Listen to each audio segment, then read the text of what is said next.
don't want to vote early because I want to get the I voted sticker. Okay. All right, fine. If you want the sticker, then vote later. That's fine. Okay. I get it. You got to have the sticker. Hello, good to see you all. Good to see you all. Good to see you all. Good to see you all. Happy Monday. Big A, New Brunswick, Canada just chucked out their conservative leadership. The soon-to-be former premier conceded live from a St. Louis bar and grill. Where the fuck is New Brunswick? I don't know what that is. New Brunswick? I don't even know about Old Brunswick, bro. Get a real country, and then I'll be interested in this fucking story. The New Brunswick, Canada wants to be Australia so bad. I can't imagine Canada wants to be Australia so bad. I don't believe it. I think if you were to ask Canadians if they wanted to be Australia, they would not say yes. I don't think it's certainly not a deep longing. It's not. What they all want to be is like this idea of Britain that isn't even true. They have this idea of Britain that like used to exist and they want to be that, but that's Canada wants to be Finland so bad. Bro, nobody wants to be Finland, all right? It's too cold. The election in BC is so close they haven't called the winner yet. What this is like a let's see here. No clear winner in BC election between NDP and Conservatives. Parties locked in a dead heat with the vast majority of polls counted. It's a true nail biter here in Canada. This is like parliamentary elections, or what is this for? Provincial elections just for BC?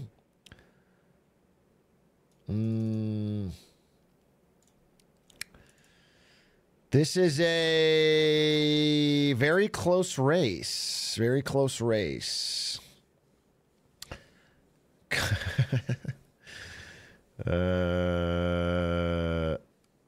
Okay. Remarkable conservatives. NDP. Okay. Well, we'll check it out tomorrow, I guess, once they've landed on something. Hello, how are you doing? How are you doing? Atrioc, what's with the clickbait title? We know you believe the earth is flat and that evolution isn't real. It's pretty clear who you're voting for. What do you mean the title's clickbait? The title is to vote for me. The title is to vote for me. So why would it? Yeah, and if you share my beliefs that the earth is round and, well, wait, I'm sorry, wait. I believe the earth is flat. So you already got this wrong. I believe the earth is flat, and I think evolution is fake, right? So that's why you should vote for me.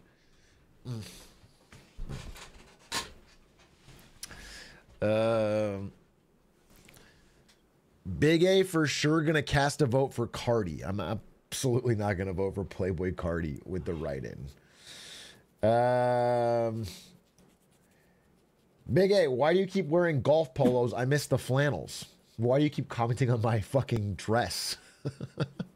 Sunbeam, how about that? I miss that. I miss when chat wouldn't do that.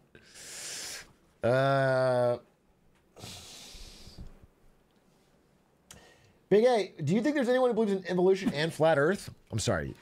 Are you saying, first of all, yes, me.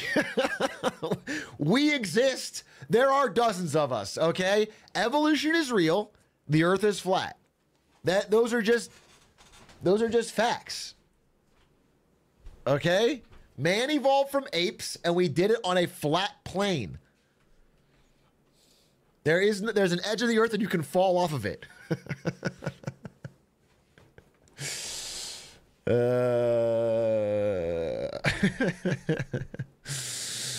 They go hand in hand. Exactly. You can fall off the earth. It's a thing that can happen. I don't know what to tell you. Who said centrists were boring? I take a little bit from all sides here. Why do I only get ads on your stream? That's insane. That's just insane for you to say because I'm one of the only Twitch streamers who turned off the ads. I turned them off. I'm literally sacrificing thousands of dollars because I find it slightly annoying for my chat. And then you come in here and tell me, oh, where there's ads on your stream. That's fucked up to do. I literally am one of the only people on all of Twitch who doesn't do the mandatory fucking ads. And then you are telling me that that's fucked up. That's a fucked up thing to do because I should just run them if you're going to say that anyway. That's fucked up. You're a fucked up person for saying that. You pissed me off.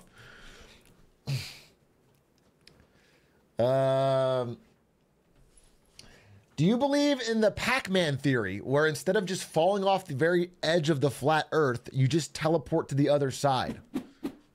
That's just a real theory. Okay. Wouldn't that be eminently testable? And then, oh, I'm sorry, I'm not trying to fuck up the logic here, but like,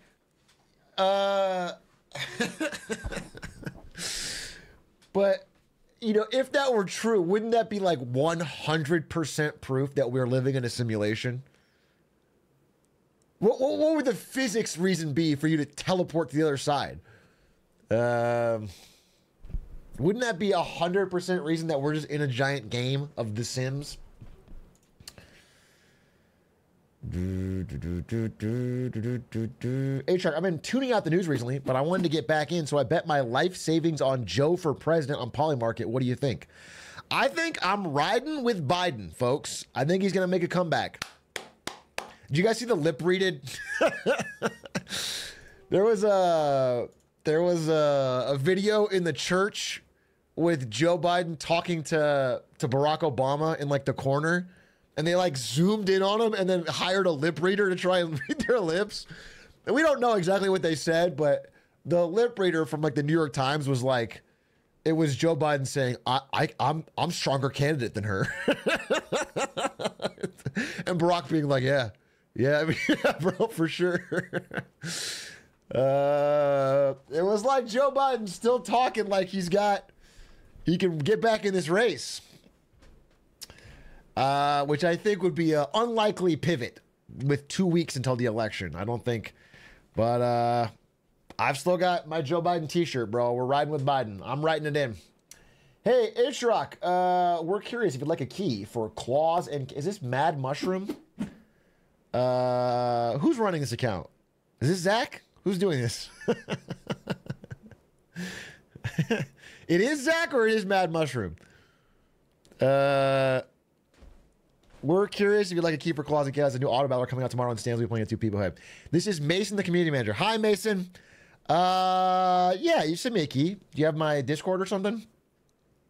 Or send it to Stans? You send it to me? I'm happy to take a look, but I don't know if I'll play it. On account of tomorrow, I'll be doing Marketing Monday on a Tuesday. Da, da, da, da, da. If you talk to any other community managers in the OTK umbrella, please don't talk to the Starforge PC guy about me. Because I've only said positive things.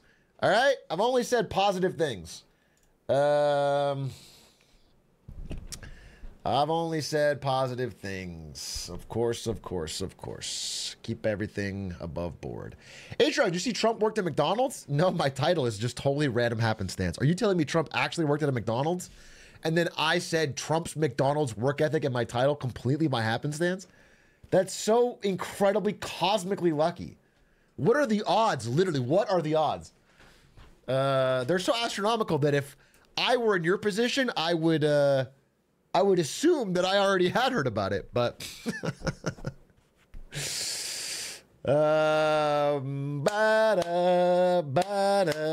do you really think people read stream titles? I actually do, because I just think about myself as a user, and I can't. When have I ever gotten to a stream without clicking on the title? I always click on the title, and my titles are always duplicated in the notification, so the notification also works. There's no possible way. Unless you can't read. If you can't read, then I'll get you a pass. Speaking of reading, just got a new book today. On Xi Jinping. It's a thick-ass book about Xi Jinping written by the former Australian Prime Minister. I have no idea if it's going to be good or not. Truly have no idea, but it was bounced around the Marketing Monday Discord, and I thought I'd give it a shot. So I'll be reading this. I'm going to include some of it in my Marketing Mondays. We'll talk about it. Wow, that's something my grandfather would read. I'm sorry, did you want me to fucking pull up a Rizzler TikTok? The answer is yes, by the way. I know you did, but like, come on, what the fuck am I... How do I... How do I do that as a consistent source of knowledge? It's not... Did you try the chicken Big Mac from McDonald's? I didn't. Did anyone else?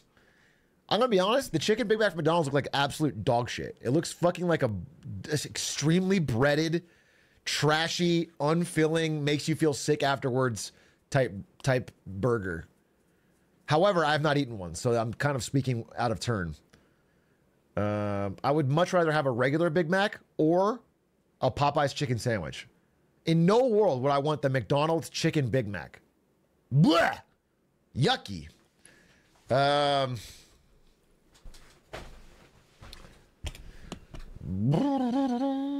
You need to try it to have an opinion, Lil Unk? No, I don't. Lil bro. Because I just looked at it and I made my opinion. Paw Patrol Atrioc. What do you mean Paw Patrol Atrioc? It sounds like you're breathlessly saying Paw Patrol, like there's some new Paw Patrol news that I have to... Atrioc, Paw Patrol! Paw Patrol! But the only news that I see is that you can watch these pup-tastic Halloween costumes come to life in 30 seconds.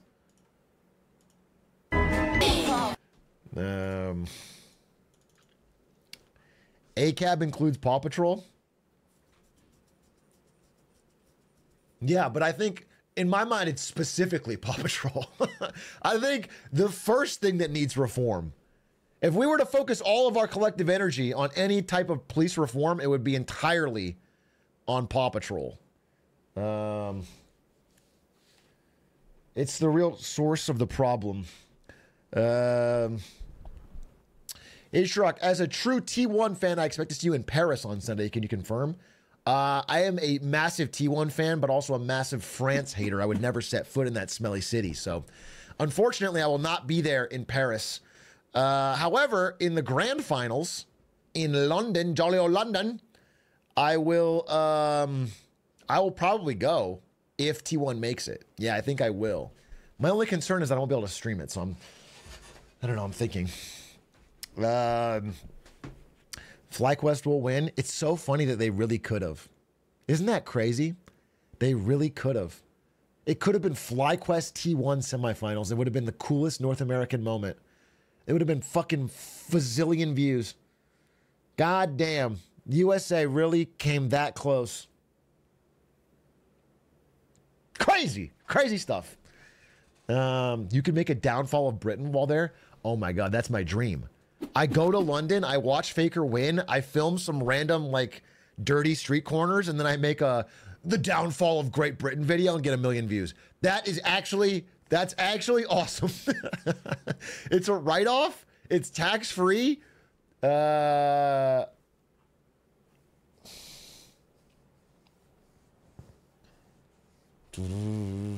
is the most, what would be the best way to pander to British viewers? Because they all agree that there's a downfall in Britain. But also, I think there's a second angle I need to pander to. I need to be like, the real rot in Britain starts in London. While the countrysides of Britain are hardworking, honest folk trying to get their country back on track. I need to say something like that, and then all the British people will just lose their fucking minds, and I'll get fucking 6 million views, and they'll send me pound sterling by the pound, or by the what's the metric equivalent? By the stone. Yeah, they'll send me pound sterling by the stone, dude. What up, Yeti? Yeti. Good to see you. Did you see Elon is giving $1 million every day to voters for the election? Yeah, I saw that. I talked about it. It is just good. It's just good for democracy. 100%. Can we get a clap for Elon, folks? Can we get a clap for Elon? I swear to God, we need more billionaires in politics. I've been saying this. It's been like since minute one. This has been one of my core principles.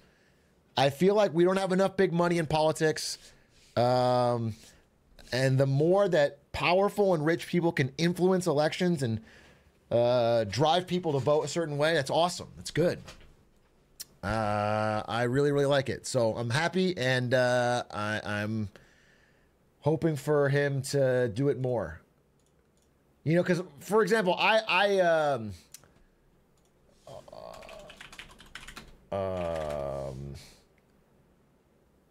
sorry, I used to be really scared.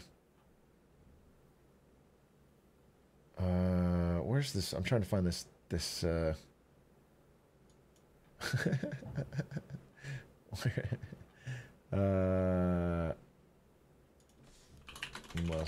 sorry, one second. Yeah, right here. This is the one. I just, you know, it was a long time ago. It was all the way back in March of this year. I was so scared that Elon wouldn't get involved in this election because he said, just to be super clear, I am not donating money to either candidate. So I was like, for sure, he's not going to get involved, right? Because that's his words. Thank God he came to his senses and then started a $75 million America PAC and then started $1 million a day donation in swing states. I just appreciate his consistency. Atrioc, how is a national election day not a national holiday? It truly blows my mind and depresses me to no end. Bro, there's so much better reasons to be depressed. Like, what if the Rizzler didn't post today and you didn't get a 5 Booms Costco guy? You know what I'm saying? Like, what if you don't get that, that's a reason to be depressed. That's like an important... Don't let fucking silly things like the democracy mess with your mental, dude. That stuff comes and goes. It's once every 4 years. I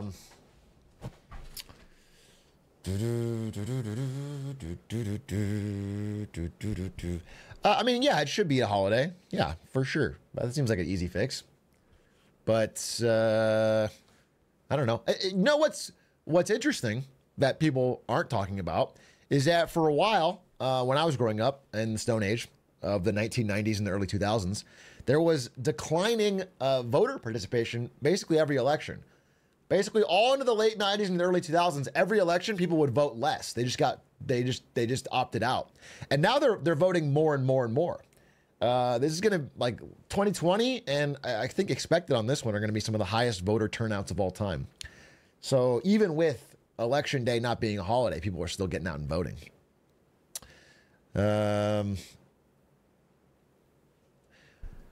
When are you joining Blue Sky? It's like Twitter without the Elon Musk factor. The problem with all Twitter competitors is they have yet to reach the scale where I get a lot of benefits for free. As a user, I'm selfish, right? I want all the good stuff, and I don't do any of the work. I don't want to have to build it up. And so Twitter or X or whatever, however shitty it's become, there's like small pockets of like financial Twitter and some news reporters and some funny memers, and that still exist and still do free work. They just make good content that I like to read. So I can't go anywhere until those guys move. Eventually, I assume if he keeps, I mean, what he's doing with the block button is really stupid. If you guys don't know, Elon Musk changed the block button so when you block them, they can still see all your shit. Just, I think because people were blocking his accounts. I legitimately think, I mean, people don't even use it as much anymore. Like, I've looked at the stats, and young people especially, they just don't use Twitter. It's just fucking, but if you were to use it, as I do, you would notice how oppressive Elon Musk is in your feed. You see an Elon Musk post top of your feed every day, multiple times a day. If you refresh, you get a different one. It's like he really has blasted his account everywhere. It's constant. And I assume because of that, people are blocking him. But now you can block him and you'll still see all his stuff. Like, he has definitely weaponized his personal distribution for his account. I've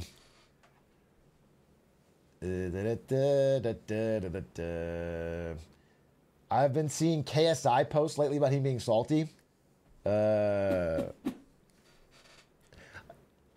is going to be such a scorcher take. I don't even know if I should say it. This is such a... Here's the thing, bro. I don't know if I should say it. Here's the thing. Here's what I'll say. Okay? I don't get those. I think KSI, dweebus, dude. Total dweebus. But I don't get those posts because I'm not obsessed with it. And I think this might be a caught moment. You get some sort of psychological rush, some sort of thrill from like trying to fight influencer battles.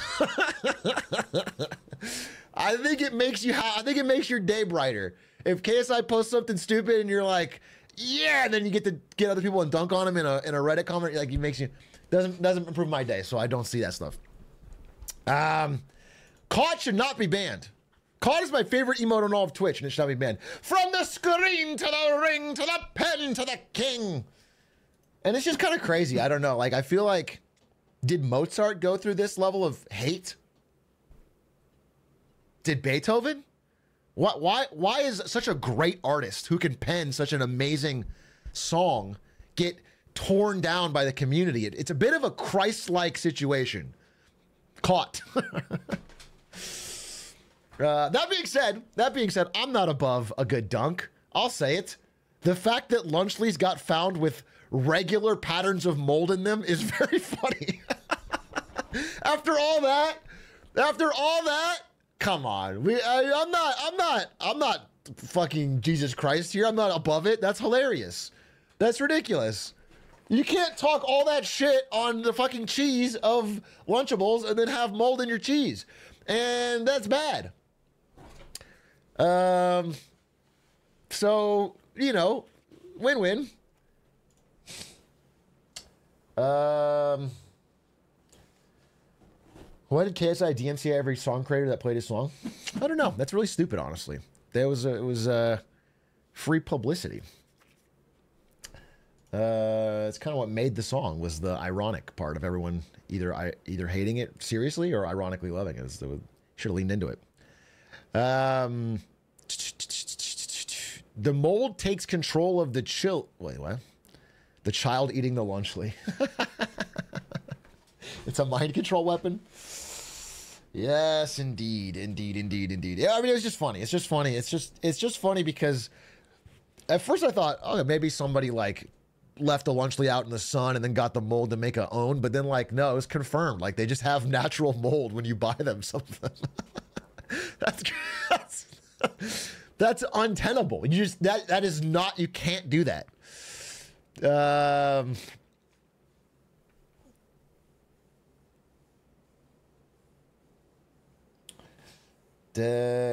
Blue cheese. Oh yeah, blue cheese edition. You're right. They should lean into it. It's a sophisticated blue cheese dish. Dude, a commercial leaning into it where it shows like a classy kid looking down on these fucking peasants as he eats his blue cheese Lunchly. That'd be fire. That'd be fire, dude.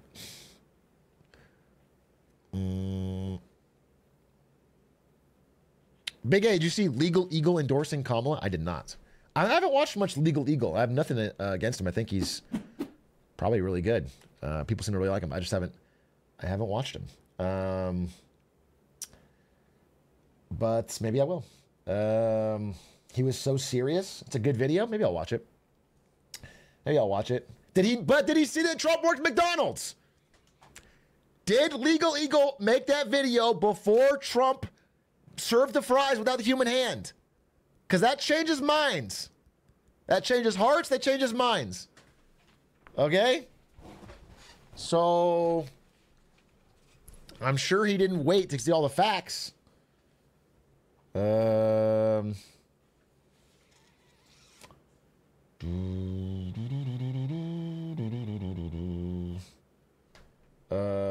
Large A, my union just came to a tentative agreement on a new contract and it sucks. Can I sue my union president? Can you sue your union president? You know, in the American legal system, you can sue anyone for anything. You could 100%. There's no combination of people that you can't find a way to sue. Whether you be successful is up to the judges, but you can sue them for sure. That being said, I would have to learn more about your situation to see if you'd be, you know, asking for too much here. I don't know what your union is or what the agreement was or what the situation of the business is. Yeah, you know, I'm very pro-union, but I also want people to understand that unions aren't miracle workers. You know, if like you're a union in a dying industry, they can help protect the humans that work there, but they can't make the businesses turn around. They can't, you know what I'm saying? They don't, yeah, if you're like a Redbox installer union, well, the company's bankrupt, bro. There's nothing they can do about it.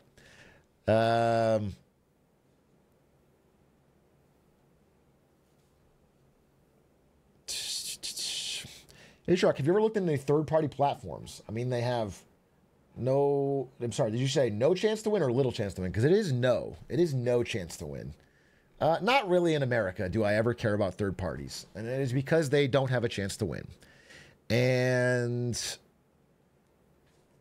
I know there is the idea that, you know, one step can change the tide. But realistically, that's not how I think on something like this. You know, I want my vote to at least be something that has a chance to win. I'll rather election reform than try to vote a third party through just slam it down the middle. So I'm supposed to vote someone I don't want to be president? Well, that's interesting because if you were to ask me of the 300 million Americans that are eligible, or whatever, 100 and 200 million Americans that are eligible to be president, if these two candidates are the best two choices, I would say no. So technically, I don't want either of them over what could be, right? But I think it's more like this. It's more like a decision you're going to encounter very often in your real life as an adult, where you have to pick between two suboptimal choices.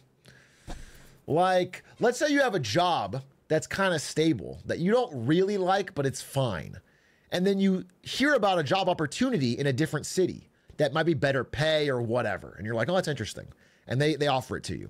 But you have to move to a new city where you don't have any friends. Okay? So now you're making a tough choice. It's like there's no right answer there. You either keep your job and your friends, or you try this new job, but you lose all your friends. Like, do you understand how that's a difficult choice? You have to do that a lot in life. And so that's what this election's like that. It's like you have to pick two people who you probably don't like either one of them 100%. You have to weigh the pros and cons and pick one that's like slightly better. That's the idea.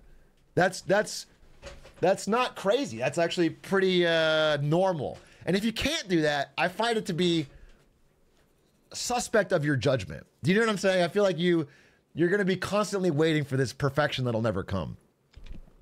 That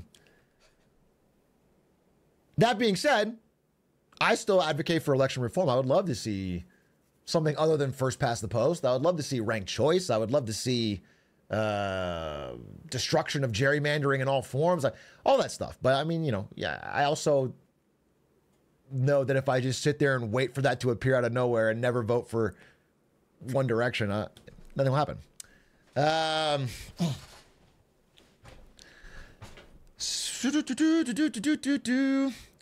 Speak for yourself, Atrioc. I voted for a Clinton in every election since 1992, and I will not be changing this year. It's her turn for sure this time.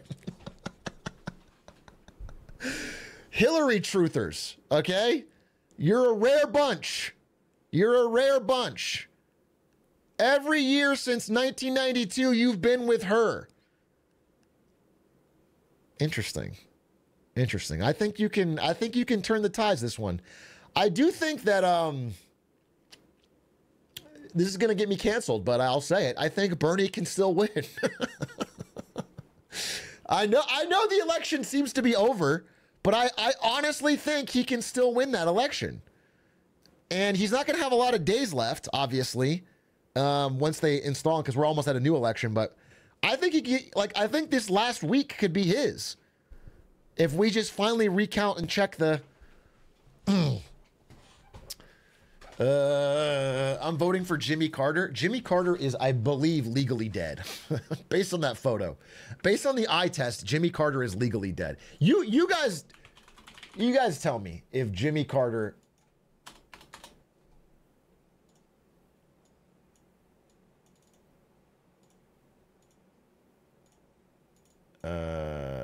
Is that really just eye test, you know? Just eye test. Is that guy with us? That guy's sparking up the conversation? That guy's in his prime? Spry, ready to fucking play some ball? Bro, you look older than him? It's not a very nice thing to say about me. I perhaps am not as youthful as 24-year-old Atrioc, but I do think I have a certain youthful charm that Jimmy Carter, age 100, lacks. I don't think that's... I certainly don't believe that me and him are comparable age-wise. I don't... That feels targeted. He's got some mold in his cheese, but he's deaf in his prime. He got some mold in his cheese, but he's deaf in his prime. Dude, this is the way Twitch chatters talk when they've got a line to say is so... Just type it once, bro. Just type it once. You don't need a Control-C, Control-V 3 times. Why? Why do that?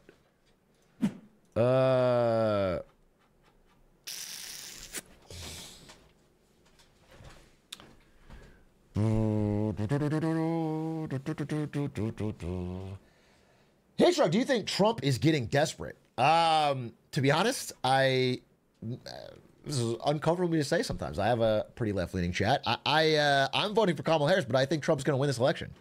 So I don't think he's getting desperate. I think he's probably going to win. But we'll see. I mean, I think it's very close. I think it's incredibly close. I think it all comes down to a couple Pennsylvanians, you know?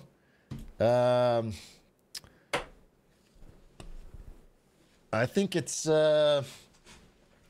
And I think you should vote. I think everyone should vote and be... I don't think anything should change anybody's mind, but I think that's my estimate. I think it's going to be an incredibly close race, and I think he probably has a slight edge.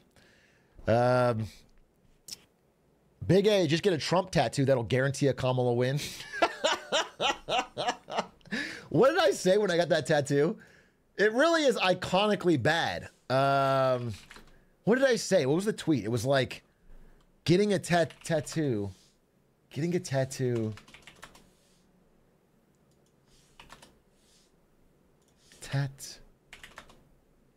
Oh, yeah. This is what it was. This is what it was. I said, getting a tattoo after your team wins shows pride. But getting one the day before they play, that shows confidence. And then they lost.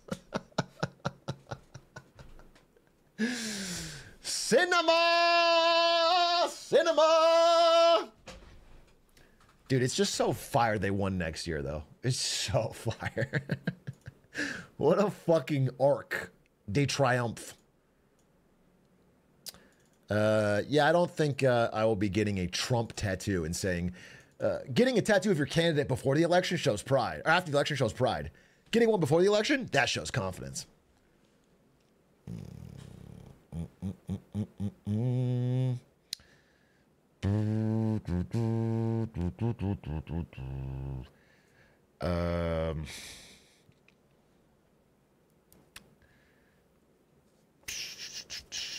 Did you get a tattoo of the second 2 and 22 crossed out and a small 3 added? Yeah, you didn't know that? I did that. Do you want to see? Huh. Look. 22's crossed out and 23's right there. Free feet. I'm wearing a fucking sock. It's not free. You sub right now, I'll peel this baby back.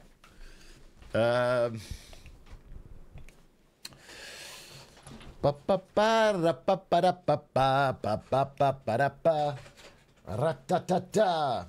Do you think a Gen G that goes 3-2 versus Fly has a chance against T1? Yes. I'm going to be honest with you, yes. Not only has a chance, they're still heavily favored. They've won 10-0 on T1. It's the most comfort matchup of all time for Gen G. They were nervous versus FlyQuest. That's why they were losing. They were nervous. Even FlyQuest says it. They were fucking like Gen G was. They're not good. They're not bright lights team. They're a nervous team. They're just really fucking good at the game, but they get nervous. T1 are playing good. They're playing fucking great, bro. I'm gonna believe in them. I'm gonna cheer my Marn up. But Gen G is an incredible team and plays so comfortable versus T1. They play like it's fucking scrims. They play like it's practice. They play so good. Trump versus Kamala in League. What champions and who wins? Trump versus Kamala in League of Legends. Let's say it's a bot lane duo, okay? So it's Trump on Gragas. JD Vance is on Victor.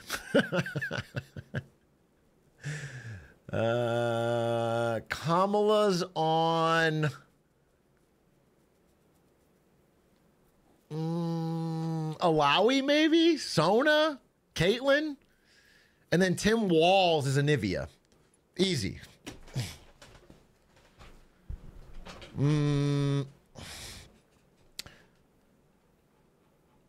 He's taking this seriously? I'm answering the question. I don't know if I'm taking it seriously. There's obviously a middle ground between me answering the question and me being like, let's fucking do the math on this. Let's fucking figure this out. I guess Trump could be Anivia, and then he builds the walls. And then Tim Walls would be, I don't know, someone else. It's really, it's tough, difficult question. Max, yeah, Trump as Max W Anivia. Non-league fans completely question marking right now. No idea what's fucking going on. Hey, Big A, Canadian here. Okay, yikes, bad start. Is it safe to say the future of Canada's economy has the worst prospect of most developed countries? I had the chance to move to Japan with my family, and I'm having a hard time finding a reason to stay in Canada. You are looking for an economically vibrant future and pick Japan. That's interesting. Canada must be bad. Canada must be bad, bro. You know that every single day there are fewer Japanese people than there were yesterday? Japan is in like a complete demographic free fall with zero immigration, so they can't fix it. And they have the highest debt to GDP of any fucking industrialized country. Japan is not... I mean, if your plan is to go to Japan, get citizenship somehow, and then start fucking like crazy, you might turn things around. I will say, I mean, Japan, you can get a cheap house. That's one thing about Japan, is housing is not a problem, which is kind of cool. Because everywhere else has housing. Like, I can see how as a Canadian, that's like a dream. I can see that. In Canada, you're looking around, you're like, wait, what the fuck? I can work all my life and never get a fucking house? And then you go to Japan, it's like, wow, I can get a... Yeah, I can see that being quite appealing. But, I don't know, bro. I wouldn't say you're making a massive trade up.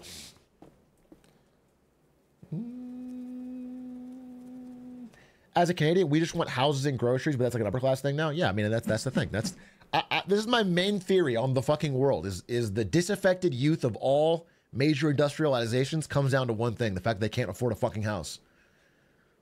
In the 70s, 80s, and 90s, if you're in your late 20s, early 30s, or whatever, you could reasonably reasonably get towards a house. You can get property. You can get on the property ladder. You can get stability. Now you can't, and that is causing all sorts of problems, all sorts of dysfunction, all sorts of people radicalizing in a variety of ways. And I think it is the core. It's a little bit exaggerated, but not much. I mean, I really think that is like the linchpin of a lot of problems. People are so unmoored. They can't feel like they're part of society if they have no path towards stability and homeownership.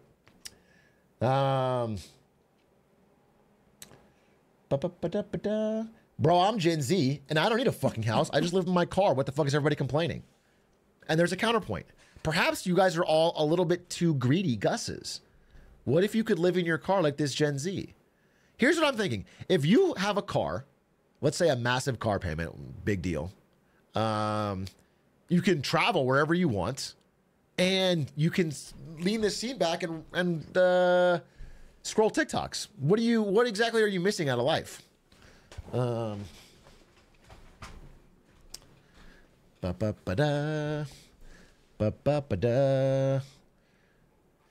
Hey, wait, is the Epic Rap Battles going to do a rap? Did they do 2020 or not? Is Epic Rap Battles going to do a 2024 election rap within this week? They did? Wait, ERB rap? No. Oh, they did for 2020, I see. They haven't done this week. Okay. There's one coming out. Interesting. I mean, that's what, as an undecided American voter, that's what I'm waiting for. As an undecided American voter, I can't quite make up my mind until I get the ERB rap. And so it really has been, it's been this and this and this. And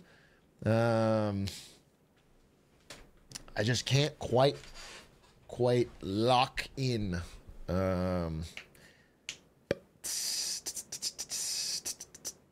Hey, Atrioc, Pennsylvania voter here. My friend was wondering if it would be illegal to post a picture of his ballot on eBay or Facebook for the highest bidder.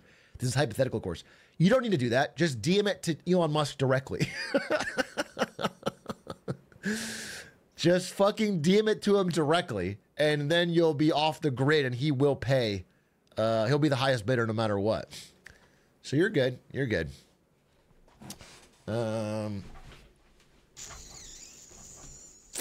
Hey, Atrioc, what percentage of your streams are uploaded to YouTube on Atrioc VODs? I think 100%.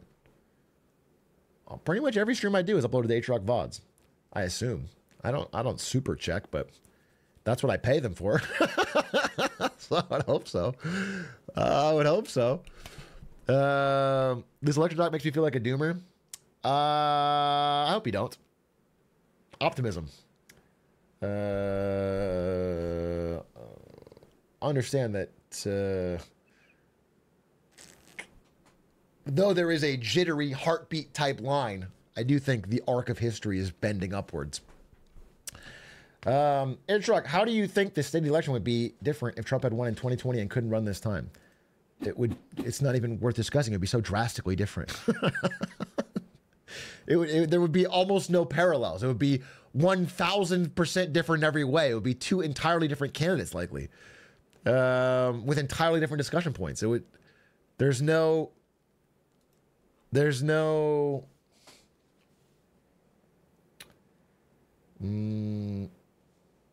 do you think's gonna win, Jake Paul versus Mike Tyson? Now that's a fucking question.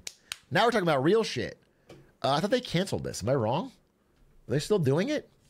Jake Paul, Mike Tyson. Oh, I guess they are doing it. They can't. They delayed it, right? But now it's happening. I mean, I assume Mike fucking Tyson, right? But he's so old. I don't know. Are they just gonna do the fucking? They're probably gonna do the Logan Paul Mayweather thing, where just nothing happens. It's just gonna be. It's gonna be nothing happens. It's gonna be a hug fest, and then they both get paid. Atrioc, I'm only half joking. How long do you think until a political party elects a hologram of a past president to pander to an older voter even more? You mean like a character AI, like of fucking Teddy Roosevelt or something, or of Ronald Reagan? How long until that happens? I don't think that's going to happen. I mean, I think they should do it with someone more universally, like not even a politician. People don't like politicians for in general. I think people like who do they like cartoon characters? I think Shrek might run. I think Shrek might run, or Jesus Christ, or something like that. You know, Donkey. We got to put tariffs on the Chinese, donkey. Would you not vote for that? I'd vote for that. It's gonna. I mean, how do you lose the Christian vote if one of your candidates is literally Christ?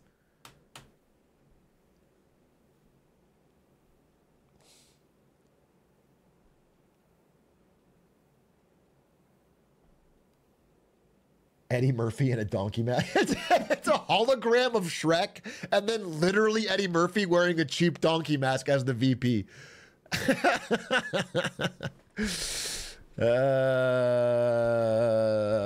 That's funny.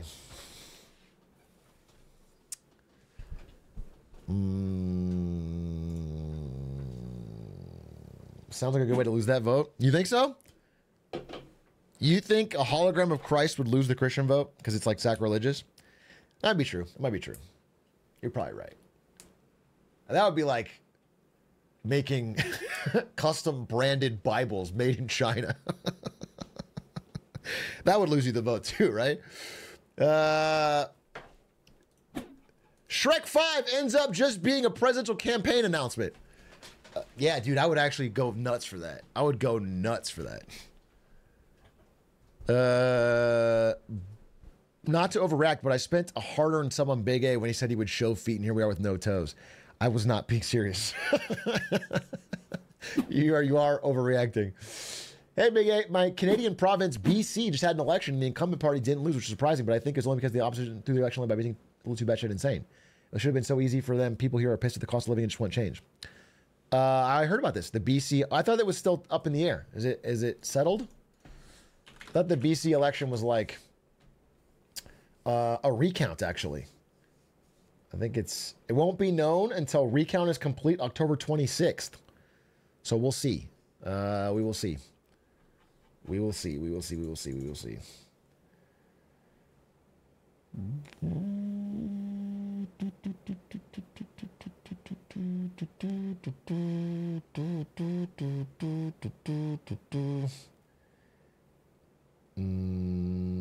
Have you heard about the carbon sinks just failing and climate change? I saw this. I have not looked too deep. No, I saw this, that apparently our forests and our, the topsoil and everything that's supposed to absorb carbon is absorbing much less this year than previous years, which changes all of the metrics on the speed of.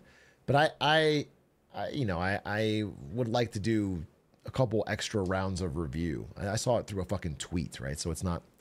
I've seen a lot of things through tweets that have been alarmist. How does this affect Nvidia stock? Nvidia stock's up, dude. Nvidia stock's still cooking. It is up in a big way, tapping the all-time high, I believe.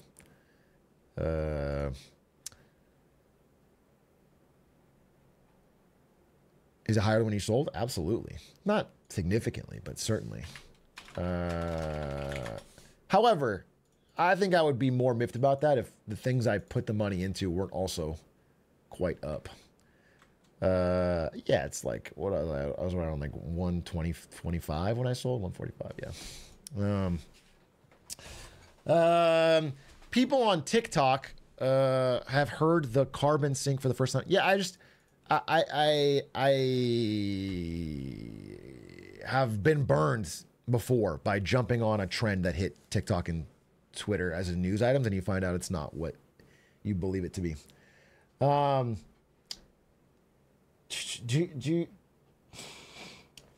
do you rate your own opinions on climate change? Alarmist, optimist, just right? You gave me 3 options, and you gave me the 3 Goldilocks bears. The 3 options you gave me on climate change are whether the soup is too cold, too hot, or just right. I think it's more nuanced than that. I believe it's real. It's happening.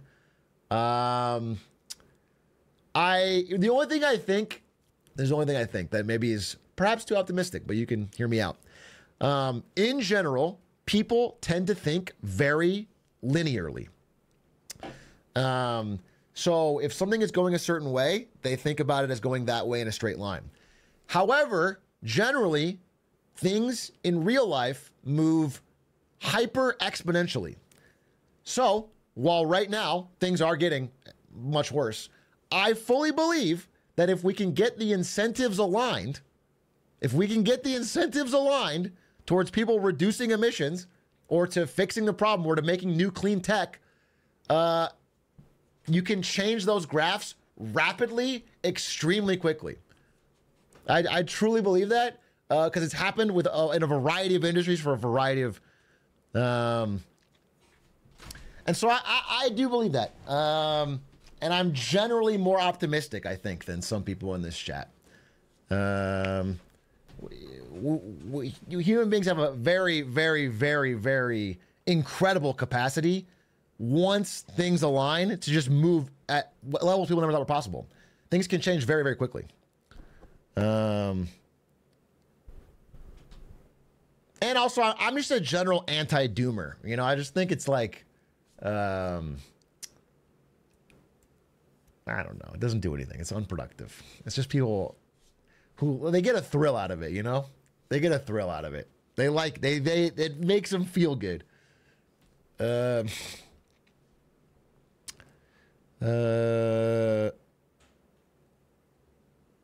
you see that the king got interviewed by Internet Show? What king? Will you be having a pop-a-thon when Bloons Card Storm comes out in a week? I don't know. Well, actually, I don't think I'll have a pop-a-thon, but I will play Bloons Card Storm. And if it's fun, who knows where it'll take me? Who knows where it'll take me, dude? I will absolutely play Bloons Card Storm because I love card games and I have a fondness for balloons.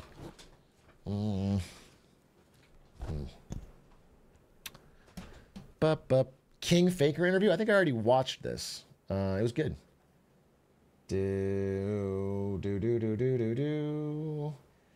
I haven't been addicted to a game in a minute. Maybe League of Legends. I haven't played League in like 5 days though. When was the last time I played League? Can't be 5 days. It's probably like 2 days that I'm capping. It was 4 days ago. 4 days ago. No one's playing, dude. The only people playing are Stans, who has become miserable. Blood's not playing. Shake Drizzle's playing, but he's fucking stuck in silver, also miserable. It's not that fun myself. It's just not. And I've had stuff to do. Stans got gold. Actually, I think Stans fell back again. I think Stans went gold, and then silver, then gold and silver. And is just getting so angry at his team. He got gold again today. My goat. I will grind with Stans, 100%. But I think I'm waiting a bit. I think it's like a post-election thing. I'm trying to lock in. I've been actually reading a lot of books. That's a big part of my day is just fucking sitting down and like reading and then looking up things to learn, like asking questions. And it's good. I'm nerding out. It's fun. Reading does not count as locking in, LOL. I'm sorry. The person I pay to find funny tweets for me, why don't you tell me what locking in counts as? Also, you muted me.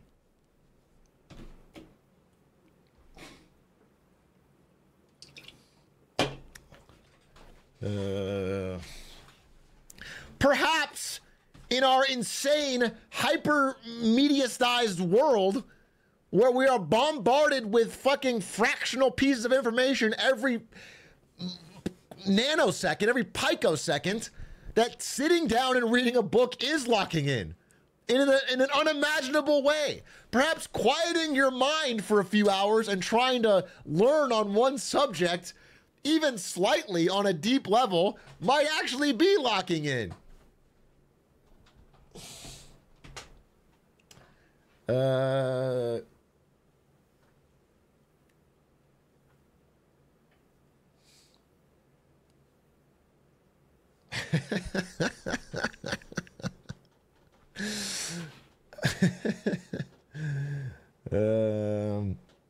FBI take him to jail.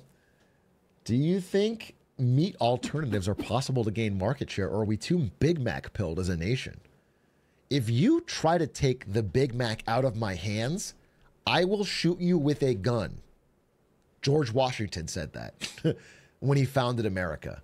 So if you want to break that fucking iconic quote that we have built our Constitution on, You're gonna have a fucking tough time in this country, buddy.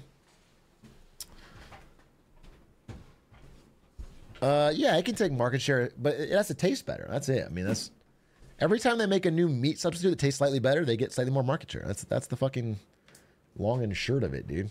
We love our fucking meat, bro. Here in the US of A. Do you even eat McDonald's? I do, but I'm like a casual McDonald's enjoyer. I'm like, I haven't read the manga. I listen to the dubbed anime of McDonald's, if you know what I'm saying. My order is the same every time, which is chicken nuggets, probably an 8-piece, and fries. That's it. That's all I get. I don't get anything else from McDonald's. I get chicken nuggets and fries.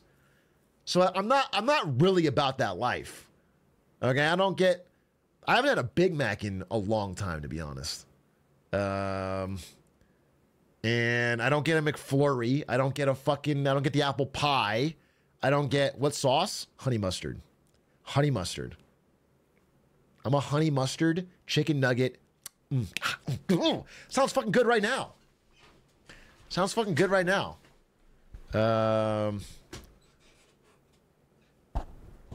don't have the McRib. You know what I found? I was trying to find my routing number in an old. I'm trying to get paid for my merch, dude. It's actually been a long time that I've been selling these fucking hats and I haven't gotten paid yet. And I was trying to find my fucking routing number for my thing, and I was looking on Facebook, right? And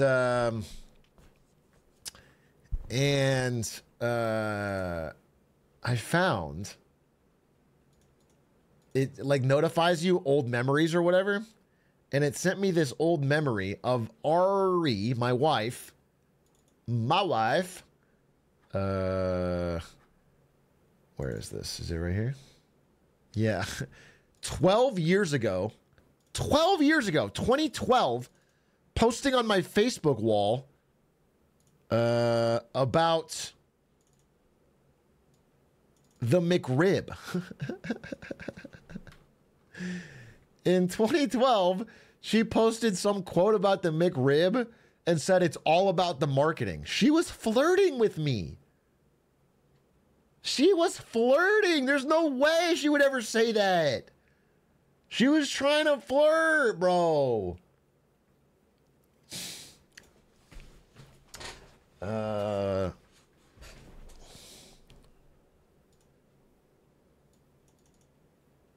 That's crazy. I think she might actually like me.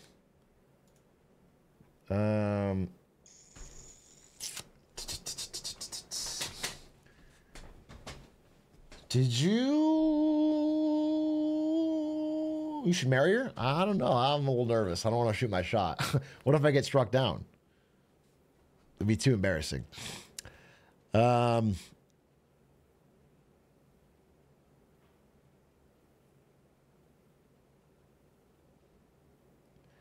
Big Ed, does that Xi Jinping book have any pictures? I'm interested, but I don't read books that have pictures in them. Well, it's got this picture of Xi Jinping on the front, so you could just buy the cover if you wanted to. However, as I look through it, I see a lot of words, actually, which is a bit cringe. Here's a paragraph. The new development concept as Xi Jinping thought for the new era. Okay. The dual circulation economy, common prosperity, people-centered development, and the mixed ownership model of Xi Jinping. Okay. Yikes. I thought this book would be funny. I bought this book. I'm actually very China-pilled right now. I'm very China-pilled, and tomorrow's Marketing Monday will have a big What's Up Beijing segment. I worked with Stefik. There's some funny shit happening.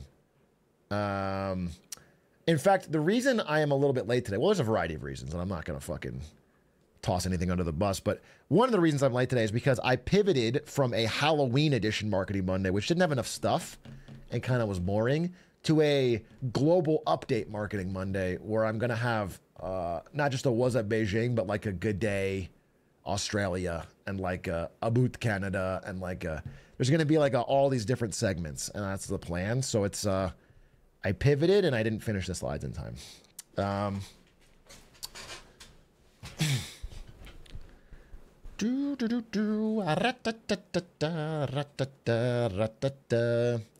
Crikey! Should I apply to university with AI? You should do whatever your heart desires. Oh, dude. Wait, should I include that in the Marketing Monday tomorrow? Maybe. Maybe. Yeah, maybe I shouldn't waste it. What else can we talk? Oh, you know what we talk about? You know what I'm talking about is, you guys know fucking, there's a couple things I wanted to mention, but one of them was fucking, do you guys know Russell Brand? How he was like an actor in Forgetting Sarah Marshall and Pretty Funny and Get Into the Greek. And now he's like a grifter of some sort. Did you see his, did you see that he's no longer a grifter and actually has really good ideas? Did you see that he's actually like a really smart person and invented something that we could all use? Hello, I'm just back from Narnia, where I had a holiday, Mr. Tumnus, Aslan, all those guys. And as you know, airports are places full of Wi-Fi and all sorts of evil energies. Think of all the phones out there, all of the signals, corruptible and corrupting. Luckily, I wear this magical amulet from Airtech that keeps me safe from all of the various signals out there. And also means, look at this, look how strong I am. I think this is making me more powerful, as a matter of fact. Look at that. This stuff is absolutely packed with Airtech. I didn't even bring any socks or toothbrush or dog meat or anything like that. Just completely full of Airtech. You should get one as well, particularly if you're planning to go to an airport anytime soon, because the bloody things are full of lethal signals. Airtech, a glorious amulet to protect you from corrupting signals. Hello, I'm... Bro is legitimately selling a $239.99 amulet that protects you from evil signals. It's like Shungite. This is the most blatant grift I think I've ever seen. Think of all the phones out there, all of the signals. What an asshole. Dude, what the fuck? It's so brilliant.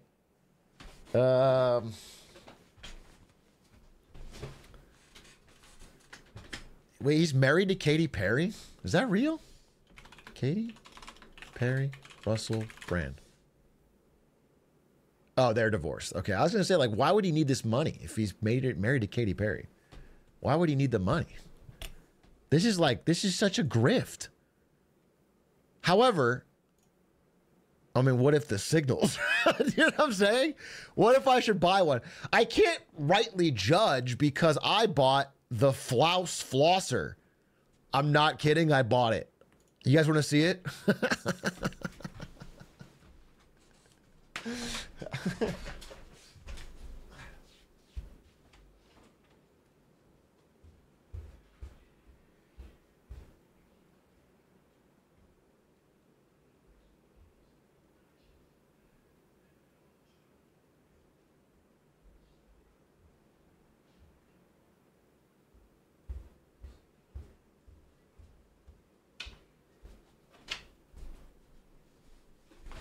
That's right. I bought it. It was on Shark Tank.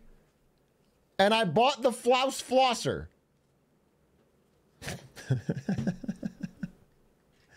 Does it work well? You want the honest answer? No. It's essentially no different. It's a nice thing. I mean, it glows. If you want the honest answer, is that it gets me to floss, I guess, more consistently. But like the actual technology of it doesn't work. The vibration doesn't do anything. It's just the only thing that matters is the flossing. It just looks nice. You know what I'm saying? It looks nice on my it looks sleek. But it really is just the only thing that matters is this. Like what I can tell you, if you turn it on, there's no difference.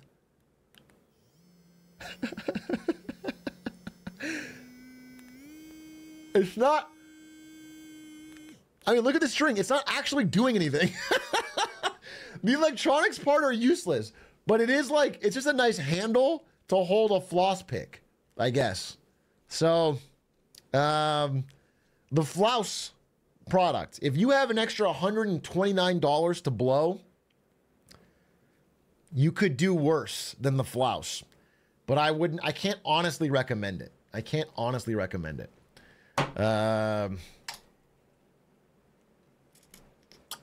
Did you buy a subscription? I did not buy the subscription. This is how we tax the rich. Dude, there is a world. Wait, that is such an interesting idea. That is such an interesting idea. Hear me out. Hear me out. The government has to invent some way of flexing. Some kind of, you know, like how they have skins in games? Some kind of high-end luxury way of status signaling that only rich people can buy, that they charge at a massive markup and then use that money to fund roads and schools.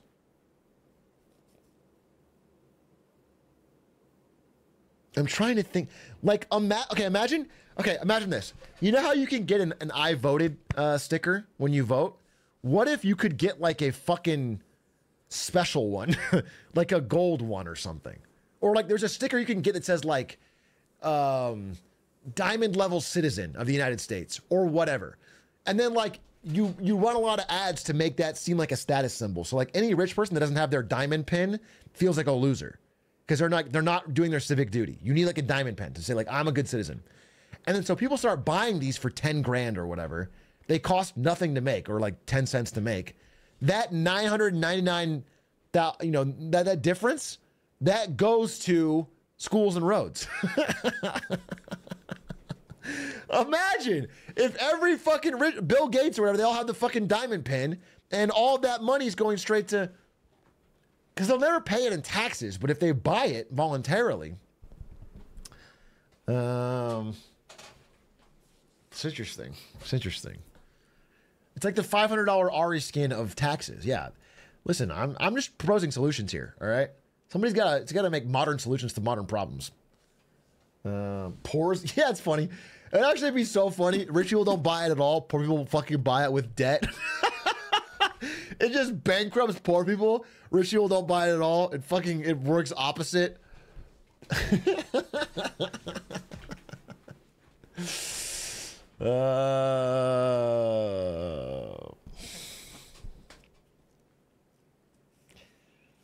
Dude, it wouldn't work because it's a one-time tax. No, I mean, it's like skins. It's like skins, dude. You make a new one. They have this in Dubai with license plate. Well, obviously Dubai has worked so well that there's nothing we should copy from them.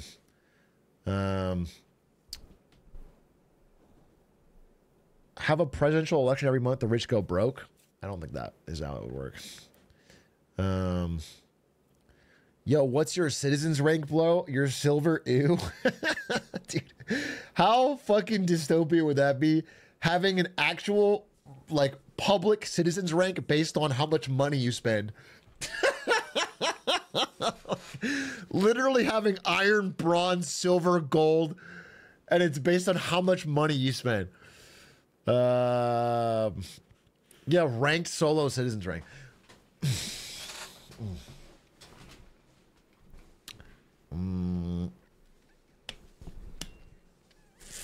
A taxes paid leaderboard. That's interesting too. A taxes paid leaderboard is interesting. It's not an obvious solution, right? It's going to be rich people no matter what, because even if they pay a small percentage, they pay the larger nominal number. But a taxes paid leaderboard would at least have rich people competing for the PR boost to be at the top of it. Do you know what I'm saying? So like right now, you have no idea whether like Warren Buffett or Elon Musk or whatever paid more in taxes. But if there was a leaderboard, you could be like, wow, this guy's really done, like this guy's done his civic duty. Wouldn't rich people not be on the list that pay zero? It's a misconception. I mean, some rich people pay actually zero, but in general, rich people pay the most taxes in raw dollar amounts, but it's the smallest percentage of their wealth. That's the trick. A majority of the taxes are still paid by rich people, but they have much more. They're paying a very small percent. Like, for example, if Warren, I keep using Warren Buffett as an example. He's not the best example because he's advocating, but like Sheldon Adelson or some rich billionaire, if they pay less in a percent than their secretary, they're still paying way more money. It's just, it's way less.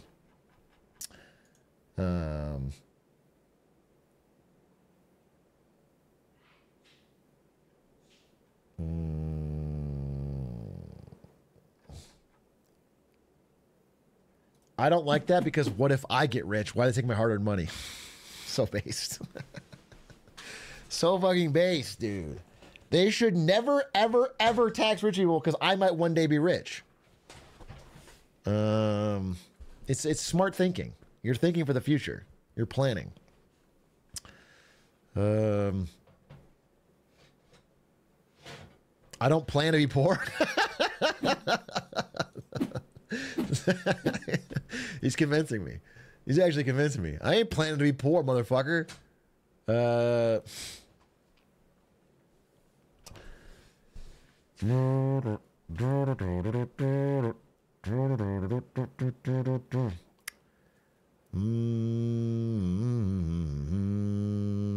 you think rich people only advocate for higher taxes because it sounds good? They know it'll never happen. Well, rich is such a nebulous term, right? Because obviously I'm advocating for higher taxes and people in chat might call me rich, but I'm not wealthy. You know what I'm saying? I guess I have above average income, but it's not because I think it'll never happen. You know, there's a lot of tiers to this system, right? There's a lot of tiers. So what I would say is I think there's plenty of people who have a lot of money who would welcome higher taxes. And I know that sounds crazy and you don't believe me. I don't think it's the majority. I think it's the vast minority. But I think what they want most of all, and this sort of applies to me as well, is you want it to be applied equally to other rich people. Because really, the problem is not that they would have to give a higher percentage. It's that if they did it, they would fall behind the competitors that aren't doing it. The idea is that you really want it to close all the loopholes. You want it to fucking hit everybody. You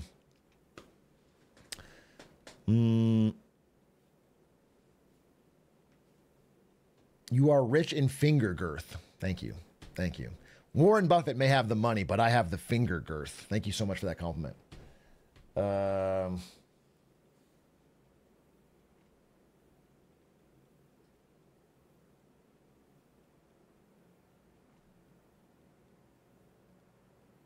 You know when governments don't sell their companies, sell under a certain number, but the government pays for some amount, but only for the restaurant owner to drive down prices. How would this? Your question's a bit confusing and also cuts off at the end. I'll have to take a closer look at it later. Did you see the chick on the Atrioc subreddit who financed a Toyota Camry for 25 years?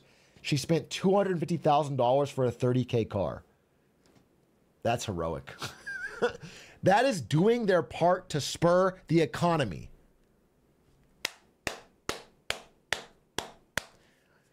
While consumers in other countries clam up, stop spending, lead to downturns, the American economy doesn't stop churning. The consumer spends. We consume.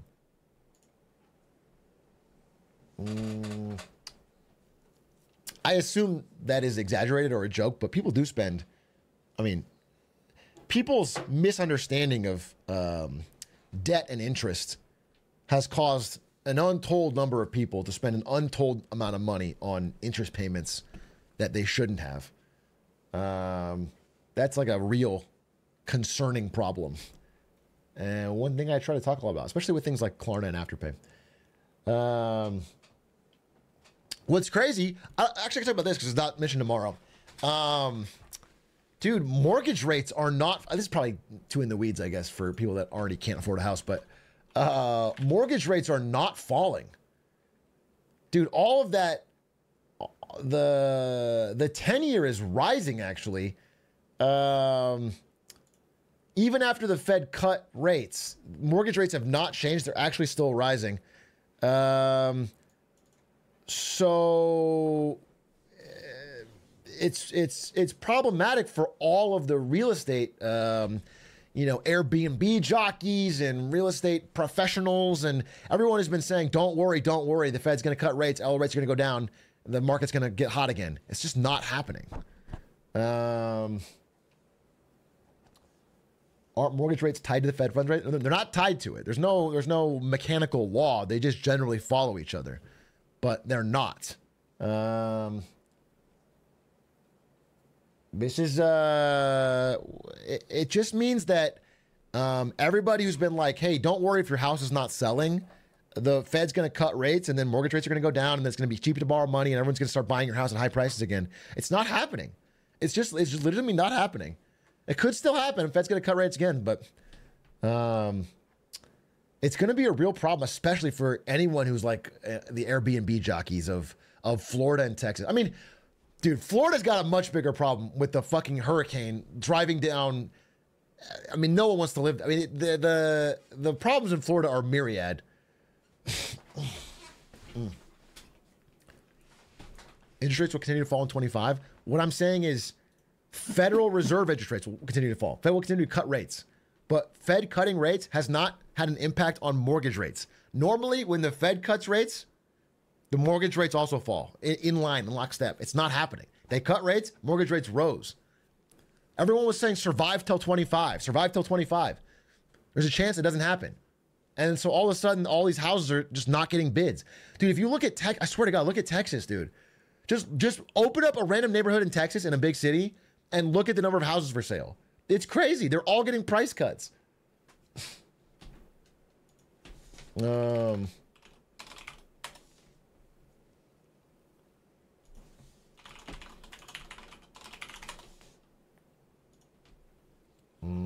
see. I want to pull something up.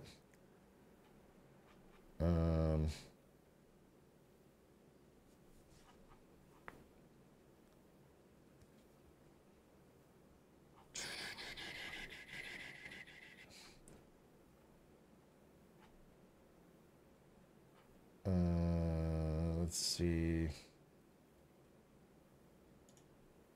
Yeah, here it is. Sorry, I'm just pulling up some other stuff. Let me get a couple things to show you.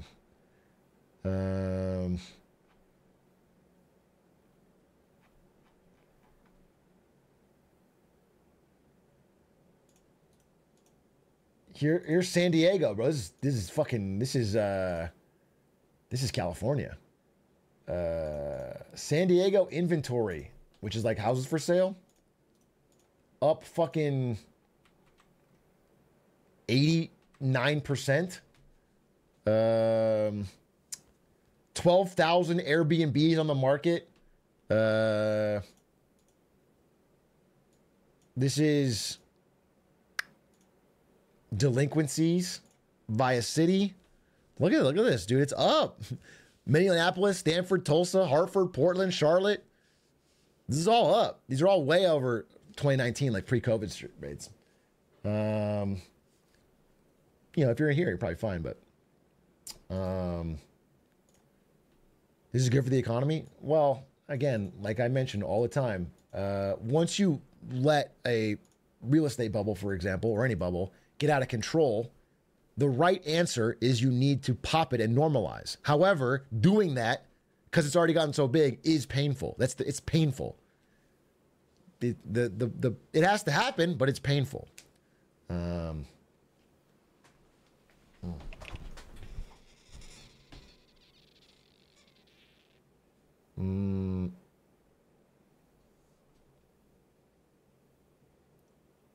No MM timer. Damn it! I thought we'd have this one. We have an MM tomorrow. You piece of shit.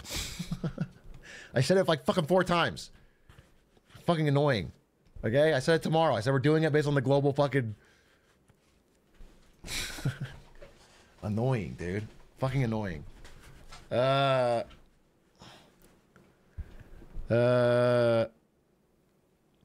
Glizz God, have you seen the, what is this?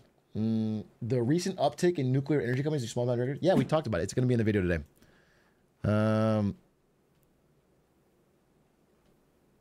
Have you heard of Deadlock? Yeah, I've heard of Deadlock. Clint Stevens tries to get me to play it. I don't want to play it. Can we watch more Royce DuPont? Is there new ones? I might watch it. I'll watch it. Is there a new Royce DuPont? Royce DuPont.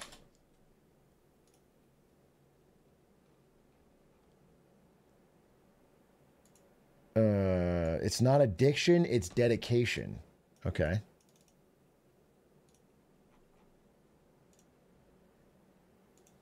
Opportunities, man. It's free fucking money. You put $1 in, you get 100 grand back. How is that not opportunity? Why do you think these old timers are there every single day? It's because they're grinding. They're grinding for their families. They're grinding to pay off their mortgages. Man, those guys work so freaking hard, they don't even get to see their freaking kids. You're lazy. You don't want to work. You're scared of the odds.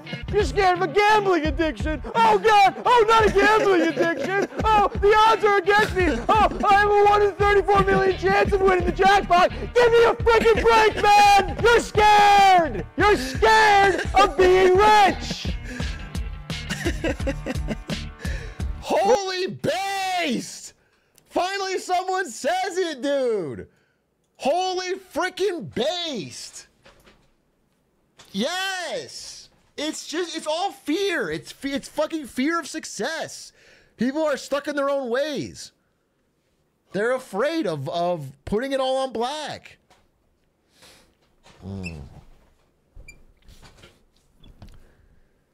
Have you seen Almost Friday TV? It's made by the same people who made Entrepreneur. It's actually little fun business fact here. Almost Friday TV is a startup, I believe, funded by Mark Cuban, and a couple other people who hired those people as writers. They don't own it. Almost Friday TV is kind of industry plant, actually. They have a ton of money going in. They're very fun. I love them. I listen to all their stuff. I'm just telling you that they don't own it. The writers don't own it. The 4 people that are in it are they were hired. So that's why they have insane quality. I was always wondering, because I was like, wait, how do they afford the shoots they have? And I looked into it and I found out it was a plan. It's not a indie as you'd expect. However, those guys are hilarious and deserve all success, so I have no problem with it. I kind of wish they owned it though. I wish there was just the 4 or the 4 guys and the girl. I wish they just owned it.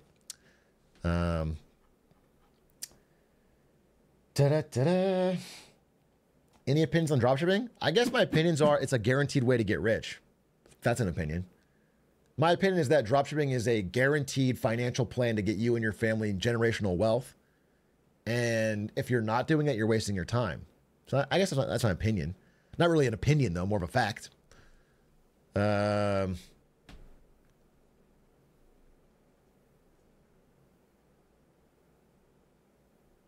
Did you see that housing costs in Austin are down 20% year over year because of the massive amount of new housing they built? Yes, that's what I'm talking about. Housing prices are coming down in these over saturated metros like Florida and Texas. Watch them first. They're coming down, but there's problems associated with that. But they are coming down.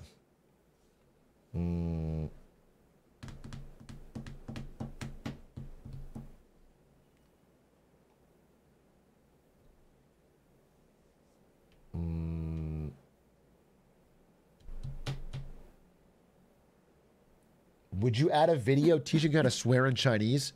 So I'll talk about this tomorrow, but I learned some cool Chinese slang. I'll say I learned some funny Chinese slang from Stefik, and we're gonna talk about it tomorrow. So tune in tomorrow for a What's Up Beijing that has some new Chinese slang, some Chinese Gen Z slang. If you want to know what skibbity toilet is, but in Chinese, that's what we're doing tomorrow. Hype Zebra, they were the 28 months. Oh no. Hype Zebra did not get the job after talking about your interview date a few weeks ago. I'm sorry to hear that.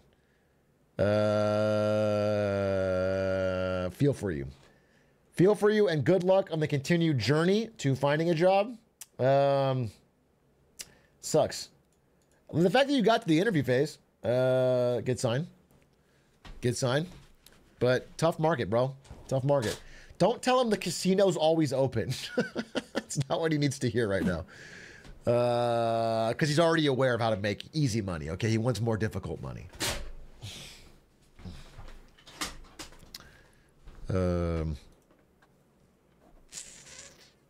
New Coffeezilla video? We can watch that. Coffeezilla? Are you investing in Trump crypto? Oh, dude, Andrew Tate's crypto grift. That sounds very interesting, and I want to watch it. I had a note. Wait. I mean, he'll probably talk about this, but I had a note. Where did I put this? I saw this, dude. Wait, I saw... did I take a screenshot? Maybe I screenshotted it. Where's my screenshots? Dude. Obviously, because I'm a... Yeah, here it is. Okay, wait. Look. Wait. Let me pull up in the original. So Andrew Tate put out a fucking... Obviously, because I follow Andrew Tate religiously, and I hang on his every word. I saw that he was tweeting about having a new shitcoin. That he's pumping a new shitcoin that all of his... Yeah, Daddy. Dollar Daddy. Here it is. Here it is, dude. Look at this. So Andrew Tate is putting out fucking... You can't call it gambling if you never lose. What the fuck is this? And then it's just him gambling.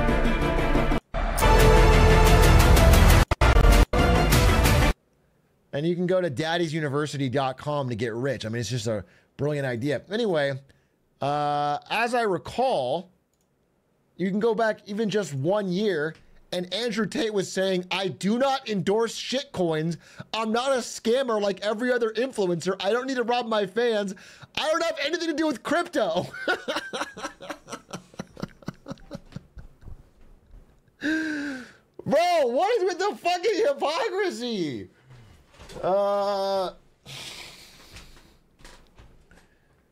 That's how could you, how do you square that circle if you're an Andrew Tate fan? That's what I don't understand. How do you, like, when you see that first post, when you see his post, you're all like, fuck yeah, dude.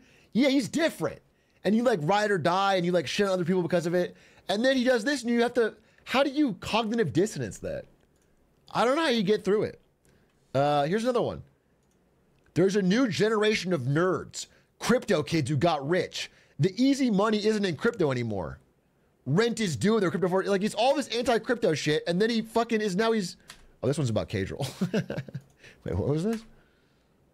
Oh yeah, this is I was making a thing about why, I was making a video, I'm working on a video about Cadril and Tarek and the new generation of casters that are bigger than the esports that they, and I got this quote, I got a bunch of quotes. Cause I think it's really interesting. I think it's really interesting. I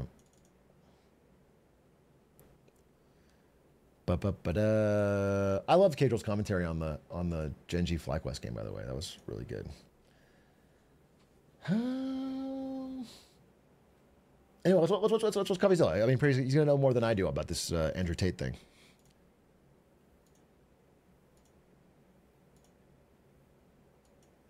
Andrew Tate is a grifter, alleged human trafficker, and unfortunately, and this is true, a Coffeezilla fan. Coffeezilla, who I actually kind of respected and thought had a brain. That is until I investigated him. Now he's having a meltdown and doesn't like me anymore. This is my statement to you, Coffeezilla. You're all nobody's scared of your investigation. I don't give a fuck about your video. I don't respect your journalism. Ah, yes. The normal reaction for people who don't care, melting down on Twitter about how not worried you are. We'll come to Tate's mental breakdown in a moment, but you should know That's a this crash isn't out. Tate and I's first run-in. He didn't like it when I exposed his get-rich-quick scheme over a year ago, but this time Tate stepped into my territory. Said he was going to launch a crypto coin. So I immediately pointed out that over a year ago, Tate said that he didn't need to rob his fans. He wasn't going to launch a coin. Tate replied, "Imagine being such a great detective you can't detect a joke." Now, I'll admit that Which one one's the stung a little joke? bit. And when I did... Which one's the joke? The new announcement or the old post where you said you'd never scam your fans with crypto? They both seem... some research, I realized I had been tricked. Are you going to launch your own crypto? No, I'm never gonna launch a crypto. I just like to f with crypto Twitter. Because crypto Twitter are full of the biggest degenerate losers on the planet. They're losers. Crypto is the only scenario I can think of where you can make a whole bunch of money. Wait.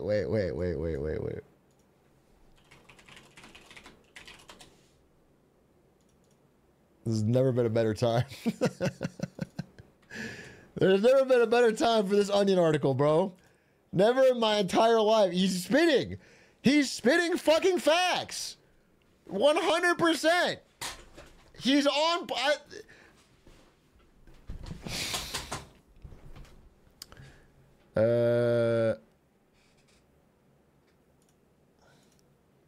While benefiting society zero. Well, there you have it. I mean, I can apologize. It's literally clickable. What's my name?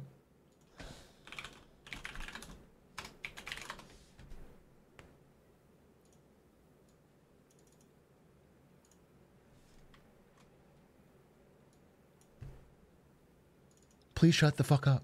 Please shut the fuck up. Please shut the fuck up. Holy God. Stop trying to fucking correct me. You don't read. Shut the fuck up. God damn, bro. Fucking every fucking waking second, bro. All right. Continue. Guys, I can admit when I'm wrong. Clearly, it was a joke. Tate would never actually scam Okay, good. people with a He's coin. not launching it. He's not launching it. Oh. Turns out he did. Multiple times. And now... Wait, I'm sorry. He's flipping crypto to the patriarchy.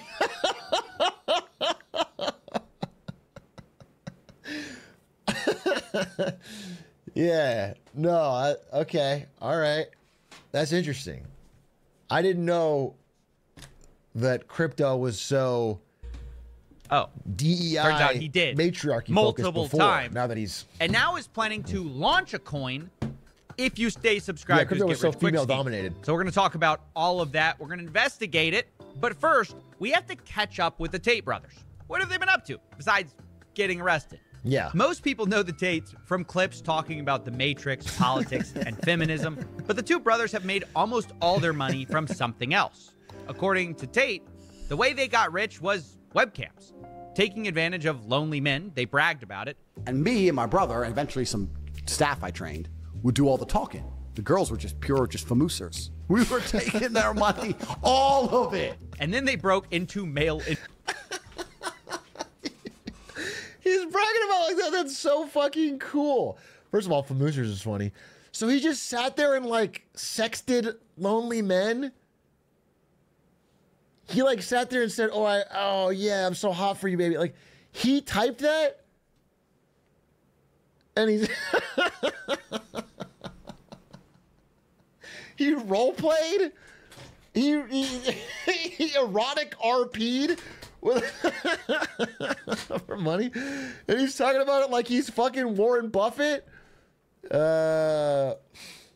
Empowerment, which is ironic, teaching dating, manliness, and of course, money. You could join Hustlers University for $49 a month, where the best hustle was students reselling the course to their friends, which actually got the Tates quite popular because they encouraged the students to post their videos everywhere. Right. Degree that I'm... Yeah, that didn't age really that well. Now, eventually, Romanian courts charged the Tate brothers with human trafficking. And although the Tates deny these claims, holding the up the fist is PhD so course funny. almost perfectly describes the lover boy method, which is a type of human trafficking. Most of the Tate's fans aren't even aware of these allegations because the Tate brothers have become experts at what I like to call the rebrand. This is where you completely 180 on a topic and pretend you never changed your mind. And this will be important later when we come to crypto. But watch for a second how Andrew Tate, a guy who made his money running webcams, now talks about the entertainment business while wearing a turtleneck. Let's accept pornography is bad for a society. Let's accept that to be a fact. It is and a it fact. is true. Okay, Yeah. Why are they trying to destroy the society? Who are these Why is people? he dressed What is like- their end goal? Is their end goal the of children? Is their end goal 12-year-olds to sit there and watch and want to have I mean, is he- the balls to say, what are they up to? What do you think their goal is? Bro, you are they.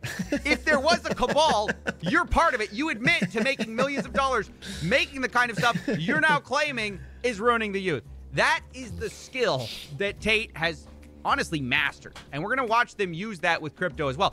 Either way, though, these criminal charges have put a lot of pressure on the Tate brothers, who've had cars, cash, and computers seized. And amidst all of that, crypto has become much more interesting to them.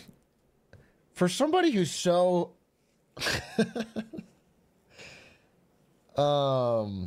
big on masculinity and tradition and family values, and I assume is homophobic, doesn't he seem kind of gay? Doesn't he give off that vibe? Doesn't he? Doesn't he seem kind of gay? Bro has a fucking bright purple Lamborghini. He's wearing that turtleneck, doesn't he?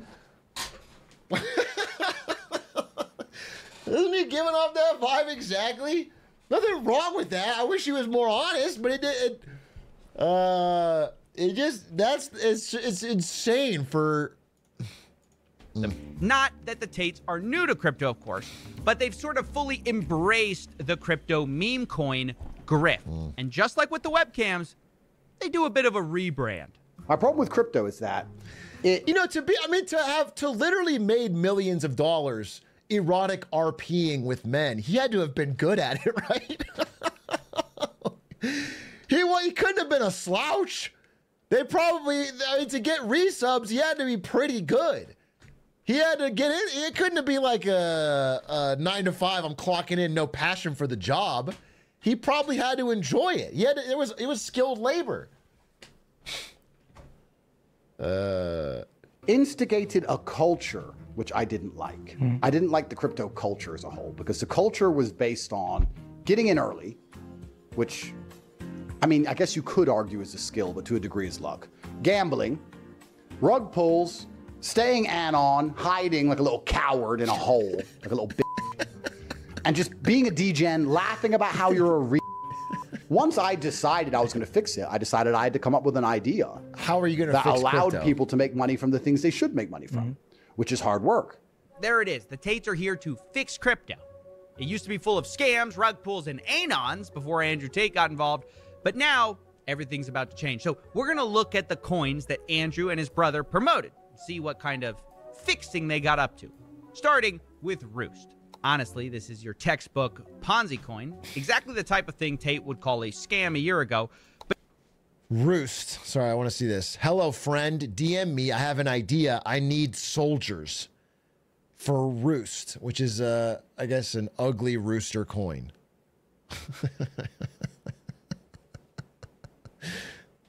Dude, crypto's so weird to me. Crypto's so weird to me. Take this clip, by the way, after I later launch my meme coin, and it's going to be hypocritical. Personally, I think crypto's a fucking huge pile of scammers. Unless I can come around and fix it with Atrioc in 1 year. But for now, I think it's so cringy. Your textbook Ponzi coin, exactly the type of thing Tate would call a scam a year ago. But now, he and his brother heavily promoted it over multiple videos. They even had flyers in their videos. And of course, during the promotion, the price did well. But when it was over, Roost is now down over 90%. Not only that, Roost's treasury wallet got hacked. So the community literally got scammed. And to make it worse, the guy who got hacked was anonymous. So remind me what Andrew Tate doesn't like about crypto again? Gambling. Yeah. Rug pulls. Yeah. Staying anon, hiding like a little coward in a hole, like a little bitch. Oh, the same thing he promoted. But of course, Tate claims that he doesn't hold coins, he doesn't endorse coins, and he makes zero money. That is until other crypto promoters got tired of his grift and called him out for doing the same paid promotions they were doing. But you don't have to believe that guy. You can also look at the time Tate got exposed for trying to get Barron Trump to let him buy Donald Trump tokens at a lower price. In exchange, he'd pump it. So much for not owning coins, I guess. Yeah. That was brought to my attention by Zach XBT, who also pointed out that Tate promoted something called Venom. Okay, I have a theory here, and I want to bring this up. Obviously, there's some people that are just truly stupid. There's plenty of truly stupid people, and they're probably a much larger percentage of Andrew Tate's fans. But I feel like at this point, if you're buying fucking Roost coin from a guy who's told you that crypto is a scam and then is now doing it, I feel like some of them they're stupid in a different way. I feel like they all think they know it's a scam, but think they're gonna be early. They're trying to rug first. That's what I think. I think they all know from minute one, this is fucking scammy. This is going to go to zero, but someone else. So yeah, I think it's more desperation and pattern matching than it is true fooled stupidity. That's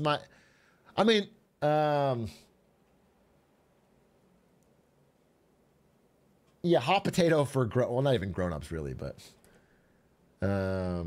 yeah, it's just gambling, I guess. Blockchain. Blockchain His brother Venom. talked about it on a live stream.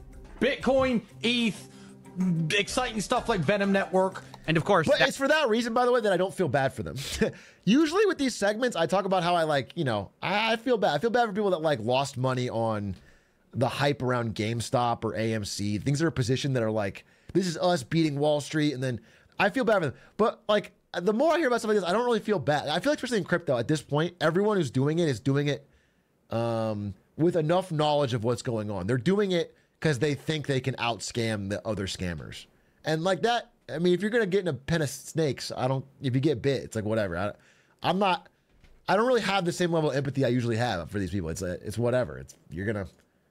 That price is down as well. Tate also promoted F Madonna token. And of course, that ended badly too. This stuff is such garbage. Here's another one of Tate's coins, which is down over 90% as well. Or you can look at... So I didn't know about any of this. I only knew about the new one, Daddy. I thought this was his first time he was hypocritical. I did not know that he has 6 fucking coins already. This is insane. This coin, Daddy token. You know, which makes sense given that Tate is sick of crypto being infantile, childish, and degenerate. And that's just the start of it. That's just the sludge you have to walk through to get to the main token. The main project Tate keeps promising, which is real world token. All of those others, if you want to believe Tate, were just promotions. Tate claims that this is the coin he's actually behind. And it's tied to his paid course. Dude, how can you get over just saying they're just promotions? What does that mean? They're just promotions? Yeah, what does that mean, dude? What are you as an influencer if you are not using it for... it's like you being a Minion sponsor. I did that because I passionately support the Minions. Okay? When I did I forgot what that brand was. It was HelloFresh X The Minions movie promotion. It's because I passionately supported the Minions. I wanted people to go see that movie in theaters. We love the Minions here. I love them. Yeah, absolutely. It's because I thought they were going to change the world. What about Hearthstone? Bro, I love Hearthstone so much, I haven't taken the fucking banner ad out of this fucking chat for 2.5 years. I love Hearthstone so much, they are getting free promo from me 2.5 years after paying me. Long after the fucking bill's been paid. I just want people to keep playing Hearthstone. Jump in, dude.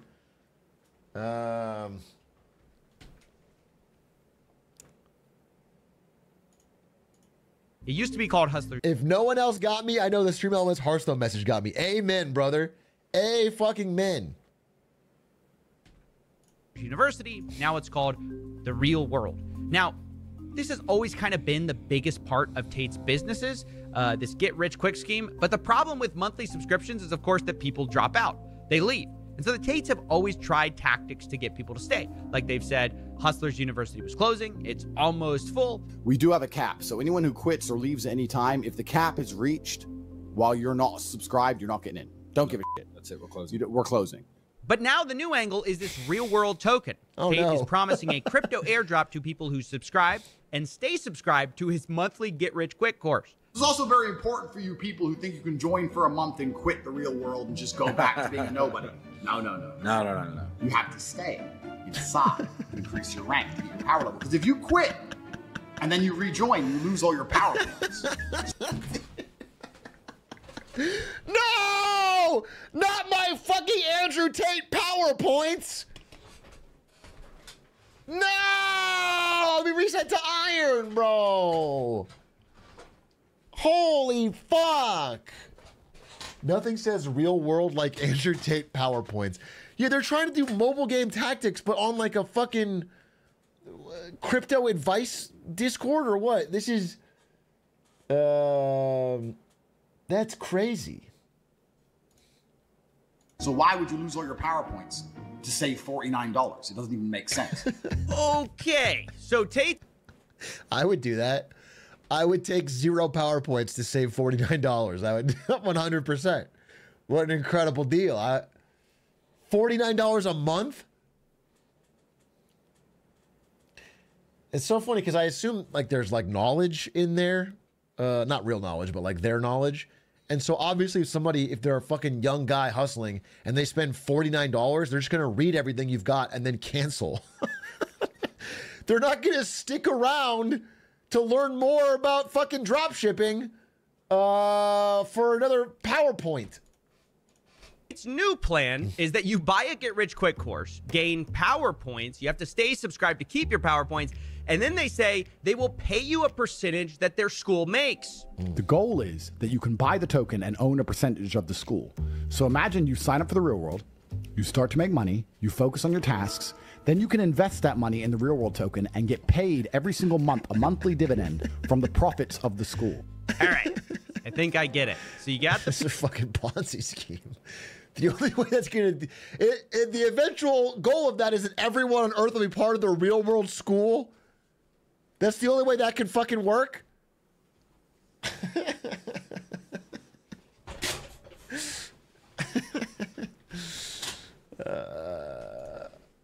People at the bottom, they're paying up into the course, into the school. Then you got the people with higher power levels. They're making money from people at the bottom with the coin. And then all that money flows up. It's just kind of this nice little pyramid scheme.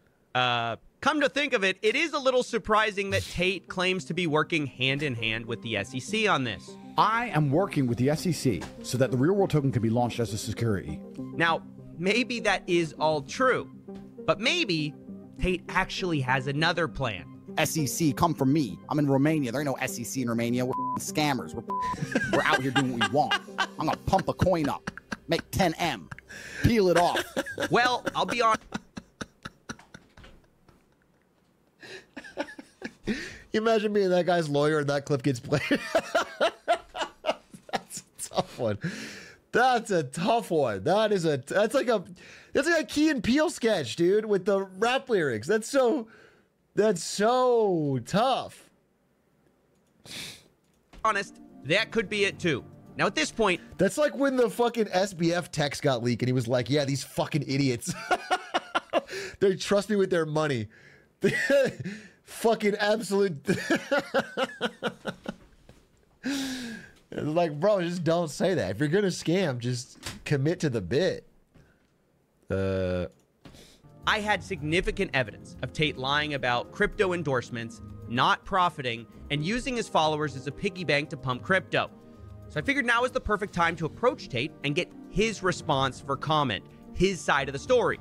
So I emailed him and his brother a list of questions about several meme coins they promoted, as well as the real world token. But instead of replying, Tate leaked my email address online and sent his war room after me, told them to email me that I'm gay. He even offered to pay money if they could prove they did it. For every single person who can show me they have emailed Coffeezilla and called him gay, I will buy Daddy. Well, that escalated quickly. So let me just see if I get the plan right here. The plan is dislike and call someone gay, so the alpha male you like buys daddy coins for you. That's how economies are built, Coffeezilla. I hate his methods are a little crass, but that is how a functioning monetary system works. That is how the U.S. dollar was created. We called King George gay, and then George Washington bought the dollar tokens, and that's why we have a functioning currency. That's, I don't know how to, it's just a system that works. Got it. 800 emails later, a word cloud of Tate's war room will give you a sense of who these guys are. But I'll also share this email I got. It's not personal, Coffee Breaks. I really want Andrew to raise the price of Daddy's coin. And he says he's going to pump money into the coin. Trust me, it's nothing personal, but I bought a lot of the coin, and I have to do this, so please forgive me. 2:40 a.m. 2:40 a.m. sending slurs to Coffeezilla, sadly, because you need him to pump the fucking daddy coin you bought. You are so down bad. That is such a colossal low.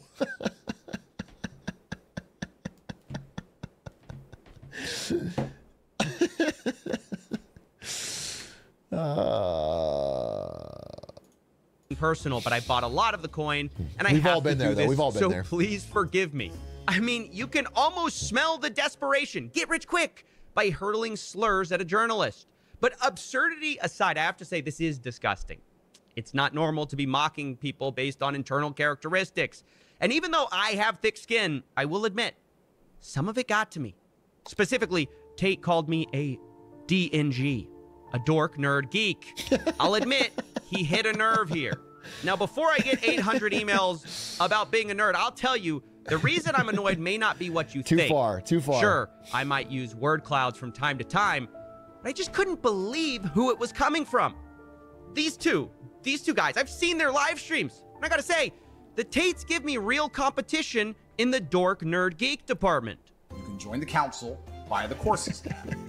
Then, of course, we will have kings, rooks, bishops, knights. You will all get a base allocation. This means that if you're a knight, you should work as hard as possible to become a bishop. To work as hard as possible. Dude, being a grifter is so easy. Oh my God, I swear to God, I should do it. I feel like this is so, the baseline is so low. It's so low. This is crazy. They're not even trying. How you cannot listen to this and not be like, oh wait, what the fuck am I doing? I'm trying so hard to become a bishop into a rook in Andrew Tate's fucking Discord. They also avoided the queen, the most powerful piece. True. It would be so fun. When do I become a queen, Daddy? When do I become a queen? I worked so hard to be a rook.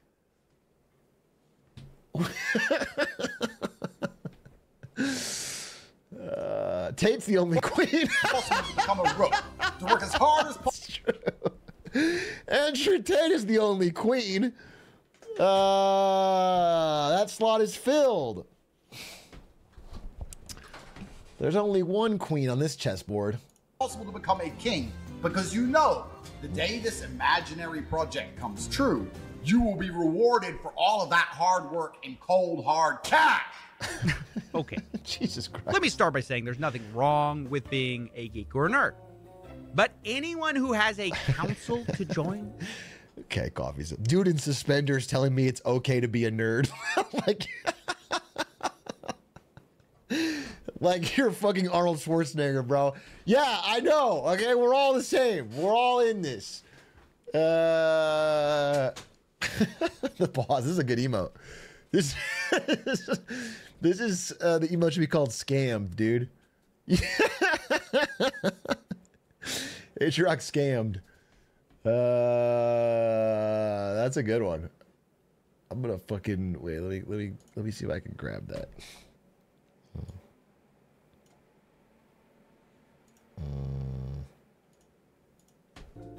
Entitles people bishops, rooks, and knights, loses the right to the pejorative. Newsflash, the Tate brothers are nerds. They're nerds on steroids. For legal reasons, I mean that figuratively. But haven't you noticed that they're obsessed with the Matrix, councils, and chess, all things very much in the domain of nerds? Just because you try to slap a rented supercar in the middle of all of it doesn't mean we're fooled. Anyone who says increase your power levels is automatically a massive nerd. But beyond this cope, you know what's funny is I think the Tate brothers could have just started like a D&D podcast, and they would be equally as rich but have none of the problems. They could have just gotten super into it and done like a really fucking hardcore D&D podcast. And the world would be a better place. Andrew Tate's real opponent isn't even me. It's himself. Yeah, Andrew He's Tate, the one who said... Andrew Tate could have been like the conservative Matt Mercer. He could have made some real money, dude. Holy. Horrible things about people who launch influencer coins. There's no such thing as free money. For everyone who wins, someone else must lose. If you buy a coin for $1 and sell it for $10, someone bought it at $10. If it then goes down, the person who bought it at $10 loses money.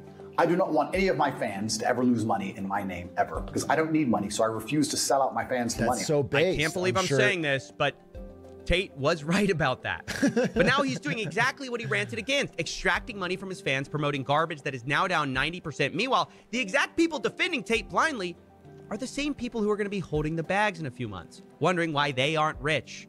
Of course, by then, Tate will have something new to sell them. And that is the story of Andrew Tate's new crypto exploits. The robot's back. Right, can you get me a Pinot Grigio, please? It has been a long day with very stupid people. White wine? Surely that's not what you want in this episode, right? What's the big deal? Oh, it's fine, but they might be watching. They? Who's the... Oh, you mean, the Matrix? No, even worse. The alpha males. Ah, right. Okay, scratch that. I'll just have your finest Get a beer. Whiskey then. Or whiskey on the rocks. Whatever, just give me that and a cigar, please. Oh, who are we kidding? You're not beating the allegations, Coffee. What allegations? Well, I was gonna wait to break it to you, but the allegation that your nerd levels are also off the charts. Oh, that's what you're worried about? Yeah, I'm a nerd. What's the big deal? What's the big deal? Coffee, these Tate fans are gonna eat you alive. No, they're not. I've got these guys figured out. It's the one thing I learned while researching Tate. You can do whatever you want. You can be as nerdy as you want. You can even tell these people to their face that they're gonna get scammed. But as long as you end it with a flashy sequence in a sports car, they'll love you for it. Genius. You son of a bitch. I'm in.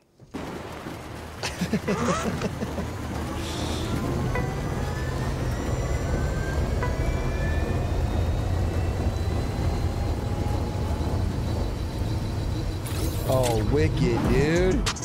He couldn't be a nerd. Trigger dog, say what I want.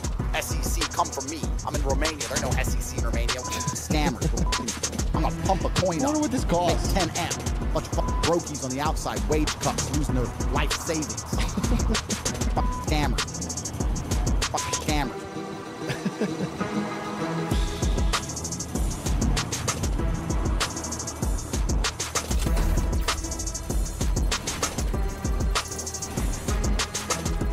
Fire video from Coffeezilla. Yeah. Well, you know what? I'm pretty shocked here. It turns out, based on that video, that possibly Andrew Tate is like not a good guy and possibly even a scammer. This is all freaking me out. This is freaking me out. I don't know exactly what to think about it. I don't know how to handle it. It's kind of throwing me off. I do want to talk about bricks real quick. It's not really part of tomorrow's presentation, so I do want to mention it. If you guys don't know what bricks is, it's a coalition of countries, Brazil, Russia, India, China, South Africa, and others. There's like 10 now. They're not in the title, but they are in BRICS, who are having a summit that starts tomorrow.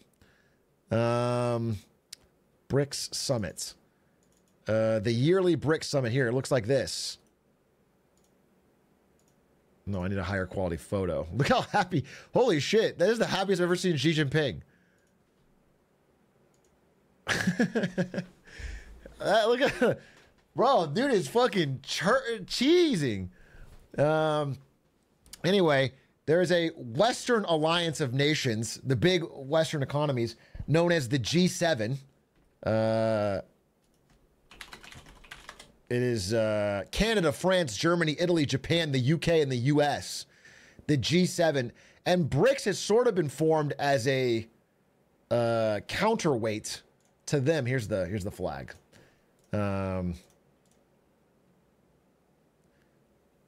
Of countries that are all growing at faster rates outside of maybe America. Outside of maybe America, all of the countries in the G7 are growing slower than most of the BRICS countries, which are sort of on the upswing. And so there's this like idea that they have been locked out of the global system, the financial system. They don't have the power that their economies deserve. And so they're sort of like making their own G7 with BRICS. That's the idea. And so the main problem that's sort of holding back BRICS from achieving some of their goals is that they don't particularly like each other. Specifically, one country is playing this all pretty masterfully, and it's India. Wait,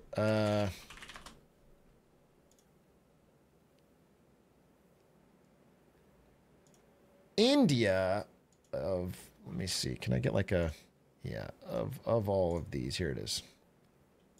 I don't know if there's just a woman standing behind there, but India of BRICS is kind of like the belle of the ball of the global economy right now. And India has been like cozying up with defense pacts with America and Western nations, while also building economic ties with all the BRICS nations, while also committing to neither one. India has played this G7 BRICS rivalry so well. But because they are playing both sides and don't ideologically stick to one or the other, they have really slowed down the progress of some of the stuff that BRICS is trying to do, specifically Putin. Putin and Xi Jinping, but especially Putin, is locked out. They're basically isolated. Russia's become isolated from a lot of the Western countries. And so they need BRICS to be successful and to build a different world order where they can thrive. And so Putin, who is hosting this year's BRICS, he couldn't go to the last event because he is he is wanted for war crimes. So Putin could not go to the last BRICS event because it was in a country where he could have been arrested. So he couldn't go to the last BRICS event, but he's hosting this one. This one is in Russia. And the idea is,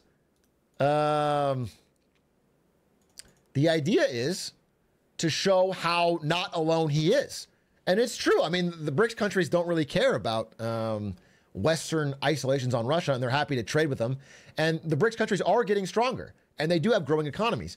However, one of the plans he has, which is to make like a gold-backed new reserve currency to replace the dollar, is being sort of blocked by India, who has no interest in pushing that forward.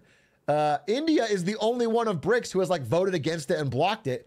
And so I don't know exactly what they're going to announce this week. It's possible they have some currency type thing to announce, but my understanding is India has been the no vote that has been slowing it down. So I don't know if they, like, usually these games are more for show than anything. One main thing, and this is what I've heard from reading a bunch about this, is that Putin desperately wants a photo op of him and Modi laughing, smiling, and shaking hands to show how tight him and India are. Like a big goal of this BRICS event is to get good positive PR of Modi and Putin hanging out. So we'll see how that goes. I don't know. The thing I'll say is that, you know, the rumors of the dollar's demise thus far have been greatly exaggerated. I have some charts here I did want to show you. And not because America has done anything particularly well with regards to the dollar. Here's a great. This is foreign exchange reserves by currency. The dollar is down from its 2000 highs, but not by much. I mean, it's essentially flat for 24 years. And the problem is there's nowhere else to go. There's just no other currency could support the needs of global trade. The euro certainly can't do it. They have just as many problems as America. The yen can't do it. They have worse problems. The Chinese RMB can't do it because it has capital control, so you can't even get it out of the country. There's nowhere else to go. So the only possibility is what, you know, people think BRICS might do, which is create like a new gold-backed trading currency that they use to trade with each other without using the dollar. And that may well happen. Again, I do want to say this is an interesting chart. This is central banks globally, so like the Central Bank of Germany, of Japan, of Russia, of China, of all central banks, since around 2012, have been buying a lot less U.S. treasuries and a lot more gold. They've been basically building up their gold reserves. That's one of the reasons why, if you look at the gold price, it is so damn high. It's at a new all-time high. People that have been buying gold have been rewarded. There is some truth to this, but it remains to be seen whether this could actually work. I mean, it's untested. It's an untested method. Wait, go back to see.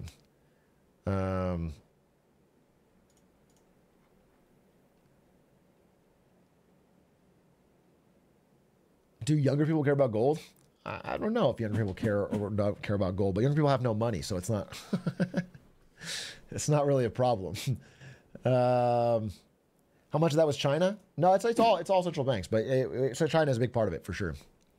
Central banks in aggregate have, even individually, even the Japanese, which is like they buy the most of our treasuries, are buying less.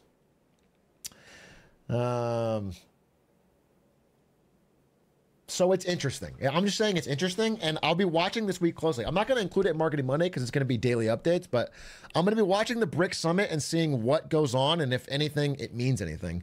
But clearly, you know, there's a struggle happening. There's clearly countries that are outside of the G7 system that are trying to make something happen, trying to get more political and economic power.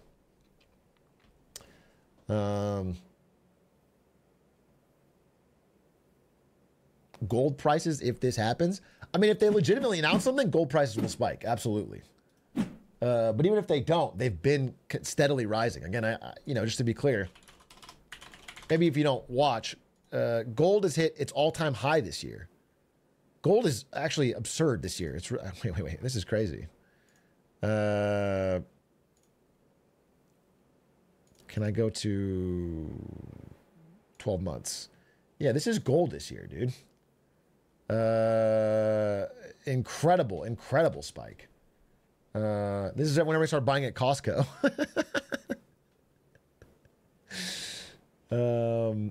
Yeah, much higher. And I think a part of it is that, you know, even though I say the US dollar is the cleanest dirty shirt and there is no currency replacement, you know, we are running insane deficits. We are printing like crazy, and the demand for hard currency is there.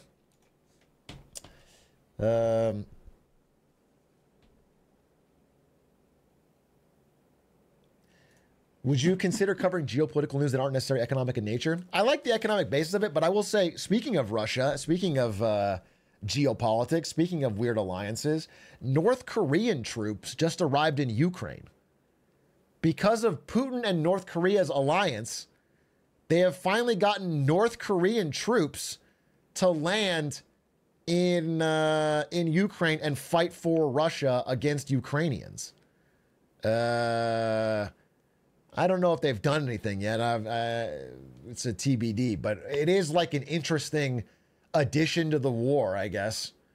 Is it's now bringing in actual troops on grounds from different nationalities. Let's see. North Korean troops, Ukraine. This is like very recent. South Korea demands immediate withdrawal of North Korean troops in Russia. Like, this is, it's funny. I don't believe this will happen, but I'm just, I listened to a 2020 podcast from Neil Howe, who wrote The Fourth Turning, recently. I listened to it in the past week. And it was actually interesting because he got so many predictions right. I was listening to see if he would be wrong. I was like, you know what? This guy talks a lot of shit. I want to see. I found an older podcast to see if he's been saying this forever. And he was like, in 2020, he's like, yeah, I think we're about to get a huge spike in inflation. We're about to have, he listed a bunch of things that were like just about to happen that did happen. So I was impressed. And one thing he said was like, the way bigger wars start is always with a bunch of, small things like this, a bunch of smaller little conflicts that don't seem like they're important. And then they start pulling in different people. He said that in that podcast. And it was just weird to me because then we got a bunch of smaller little conflicts. I was just, it was like, it just, there's definitely some parallels historically to all of the conflict we're seeing around the world, where all of it is still contained and small relatively, but like it keeps pulling in different alliances and groups. Sturkey, thank you for the prime.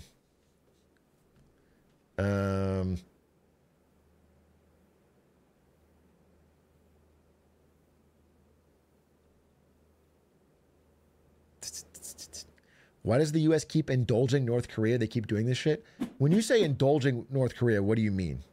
Do you think the North Korea asked the United States permission and they said yes? Do you think that the United States should get American troops and do a beachfront invasion of Pyongyang? What is your, what? Okay, I want to know what your plan is to not indulge them without escalating.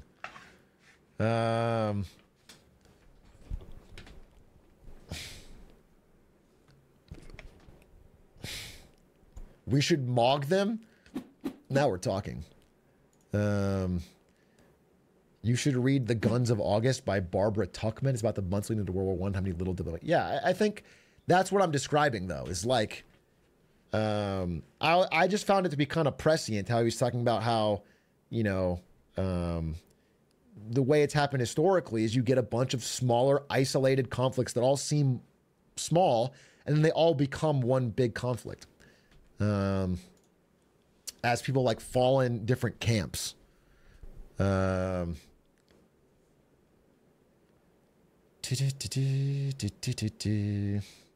You're lucky you're too old to get drafted. Your old bones could not handle the tides of war.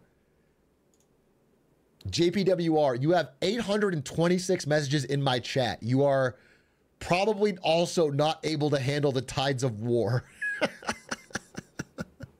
You spam for House.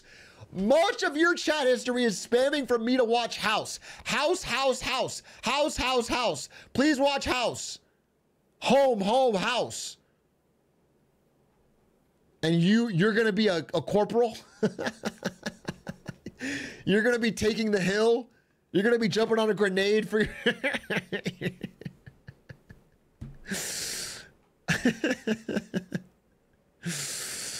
I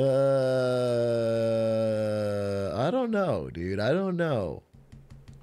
I don't know that I trust that. Here's a quote from you. Atrioc, I hope my cybercab has a cute AI avatar I can fall in love with on my daily commute, smiley face. Then you spammed that 4 times. And you're going to be our fucking general on the front lines. You're going to... You're our best and brightest to help take down North Korea on the beaches. Okay. All right. We're in a new age. We're in a modern age. The Humvees are cyber trucks with waifu AIs.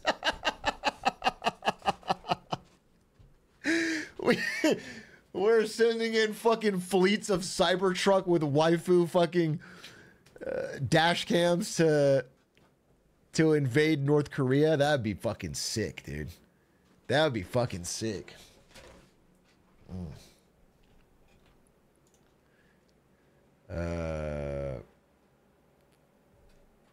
Can't wait to watch Atrioc from the front lines. Yeah, I'll be like Tom Cruise in Edge of Tomorrow, dude. I'll just be propaganda marketing Mondays for the war effort. I'll be I'm not gonna fight, but I'll definitely be I'll definitely make some great films. And you know who will win the front lines though is Dr. Battle. He'll do actual battle reports. You have to keep soldiers' morale up. Yeah, exactly. Here's a win. Oops, maybe a fail. A whole platoon was wiped out out north of Pyongyang. What? Glizzy, glizzy, glizzy. You'll get that fucking.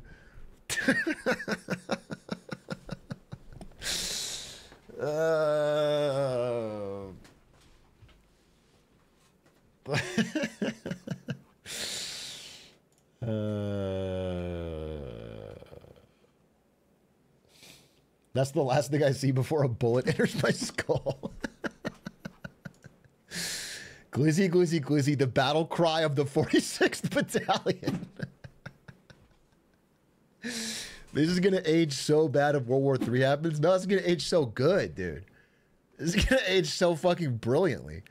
You're going to be surprised. The vision of watching a YouTube video on the battlefront is really odd. This happens right now. You're acting like it's dystopian. Ukrainian soldiers are sitting there watching fucking YouTube and playing World of Tanks on the front line right now. This is happening. We are in that era.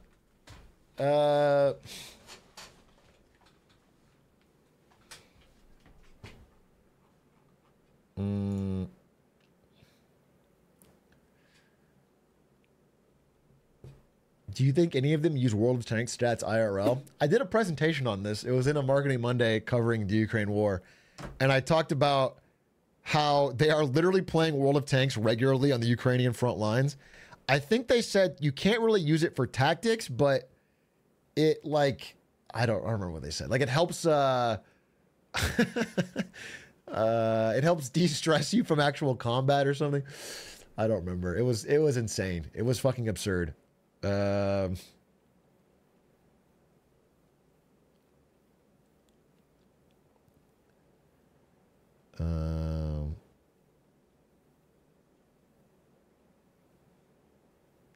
I was playing Tiger Woods golf on the Xbox 360 when I was at war. It helped. You know what's funny is Tiger Woods was playing Call of Duty on the Xbox 360 while he was at war with Jack Nicklaus. Okay? So it's like two people staring at the same moon.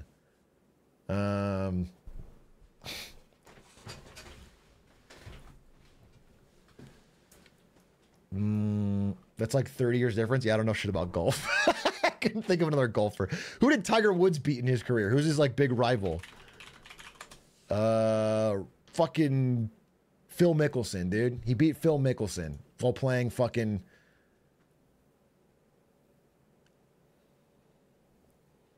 You think he built Happy Gilmore? You're under the impression that Happy Gilmore is a real person, not a character from an Adam Sandler film, and that he beat Tiger Woods in a rivalry? Do you think Tiger Woods got frustrated by Happy Gilmore's incredible driving range? Do you think Tiger Woods was like, damn, this is crazy. He can hit it 400 yards? Tough opponent. Do you think Tiger Woods ever took advantage of Happy Gilmore's weak short game?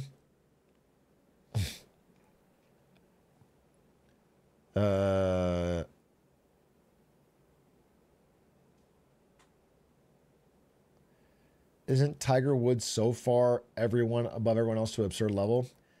To my knowledge, no, not at all. Tiger Woods is completely washed. And hasn't been a lethal top 1 threat in a long time. I think he's certainly not the best in the world, and he's pretty far off.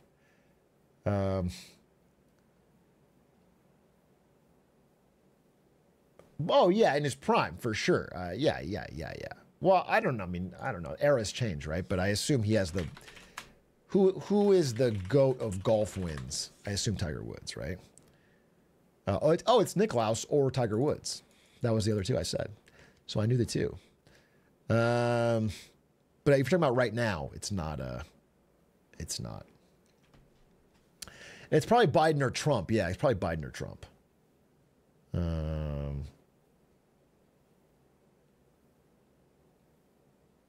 Who's the best golfer right now? Who is the best golfer right now?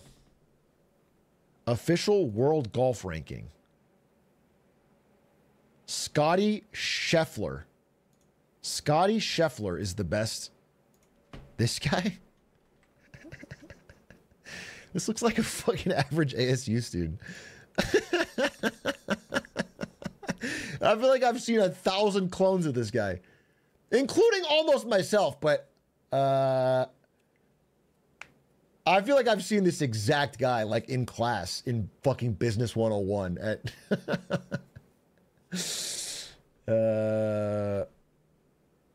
Scotty Scheffler is the best golfer, huh? Interesting. Scotty Scheffler, best shots. All right, golf fans. This is time for another classic Atrioc golf review, where we watch the best golf shots of the week. That whole location back left. There's a hazard just left of the green. Why is it not? What? Just show me the fucking full screen. Look out! Dude, it's so annoying. It won't take over the full screen. Well, whatever. What a shot! Okay, I'm not gonna watch the top 27. Let's do the top 7. Bro, put some passion into your casting. Don't just owe Scotty that. How about fucking pop off? God damn. Sounds like he's falling asleep. They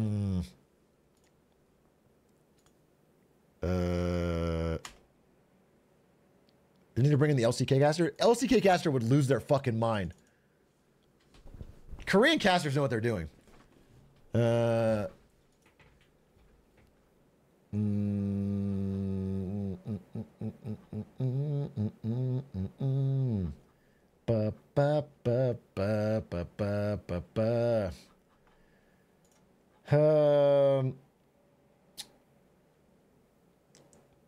The average of golf watchers don't have a heart attack. Yeah, it's funny. We got some golf defenders in chat, some real triggered golf fans. I just want you to know that the average age of a golf watcher is like 72.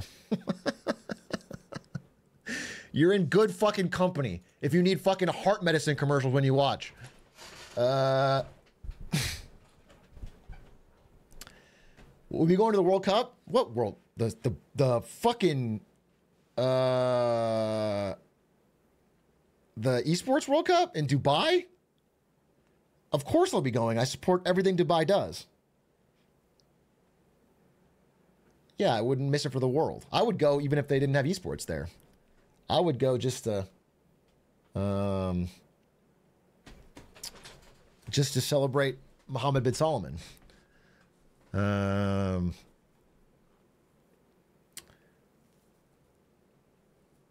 Did you see the MBS of Saudi, not Dubai? Yeah, but I could still celebrate him there. I can still celebrate him there. You know what I'm saying? More than here. More than here.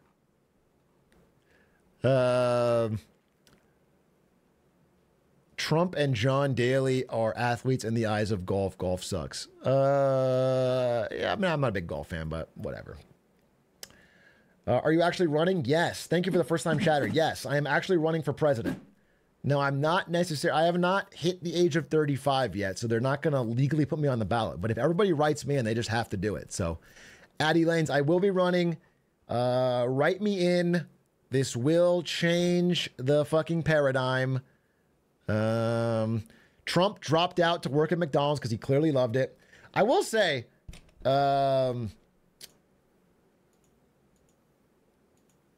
Trump seemed to love working at McDonald's.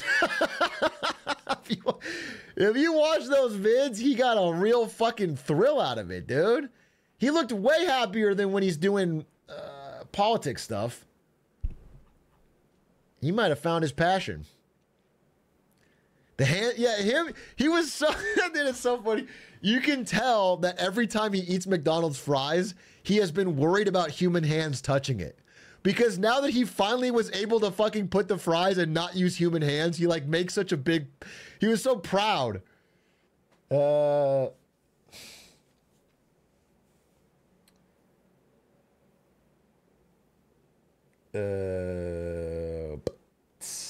Hey, Atrioc, as a passionate large Model F1 viewer, what do you think about the brewing rivalry between Max Verstappen and Lando Norris?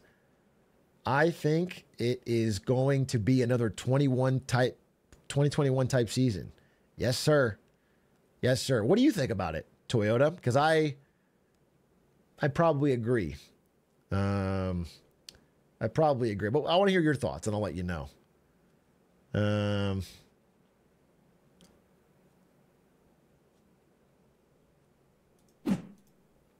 I think Ferrari's going to have a great year from Leclerc.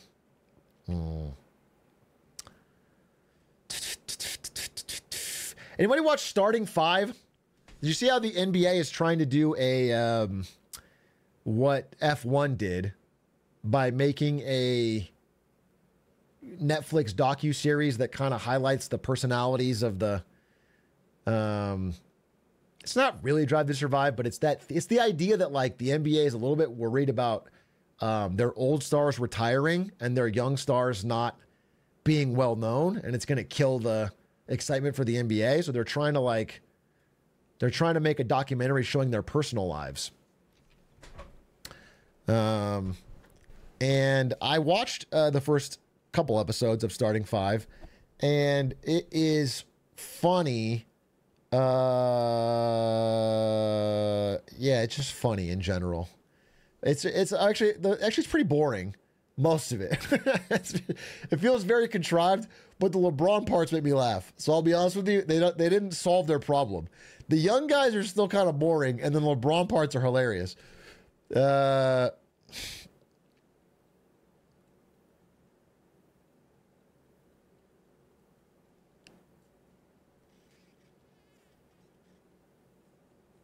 LeBron is the goofiest mega celebrity? Yeah, I mean, LeBron is just really funny, unintentionally.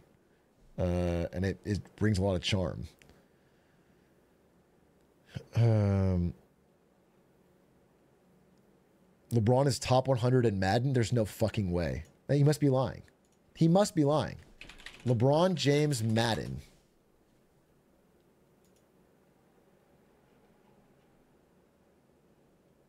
No way. LeBron, I mean, it's a pay-to-win game, right?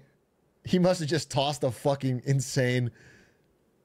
There's no way. But you have to be pretty good still, I assume, because everyone pays to win at the high end. That's crazy.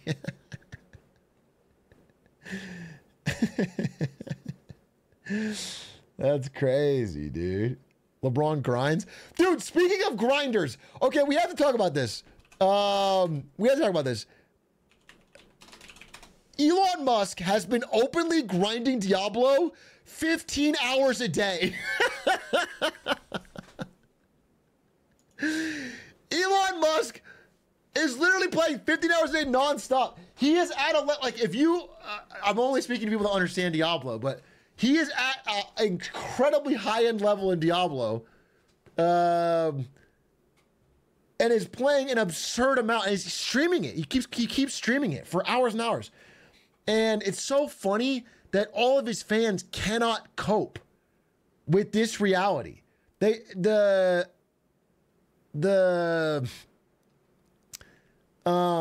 comments are all like about there's no way he's playing it. He must have hired somebody. He wouldn't do that. He wouldn't. He doesn't have free time to play it. Like this guy. Everyone with a blue check mark is like, this can't be true. He doesn't have free time for this. He's too busy. He's got too many companies to run. And it's like, bro, I think he is. I think he fucking is. No, like he's paying someone to play. He's paying someone to play. He could be playing an intern to play for him. The probability that Elon plays it in a hardcore way is tiny. It's like all these fucking Elon Glazers cannot possibly admit that the dude is just a fucking addicted Diablo player. The dude was playing Diablo 1 hour before the Tesla announcement fucking conference that we streamed. We were the Robotaxi thing. He showed up 1 hour before he was live playing Diablo. This shit is cope, dude. This one is crazy. Elon has stated this countless times. He thrives in a multitasking environment. He's mastered the art of business and leisure. The man is one of the smartest people on the planet, and he's running 6 major companies at the same time while also advocating as a government advisory. What are you talking about? This is such an insane glaze. It's such an insane glaze.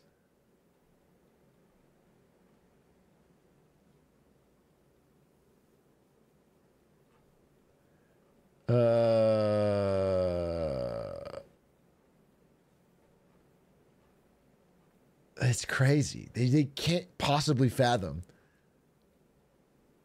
The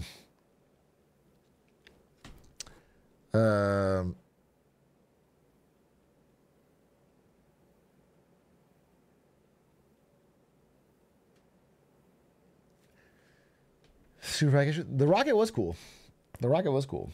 I mean, I think it would give more credit to the SpaceX engineers, but it was cool.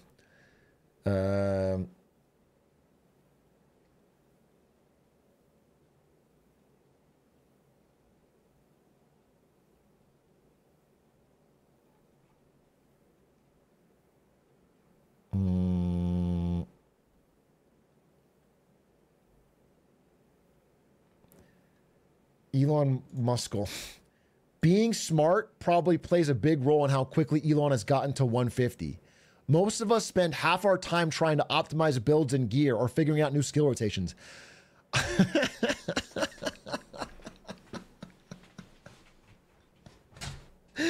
Well, we've seen his Elden Ring build. He's not a fucking mastermind.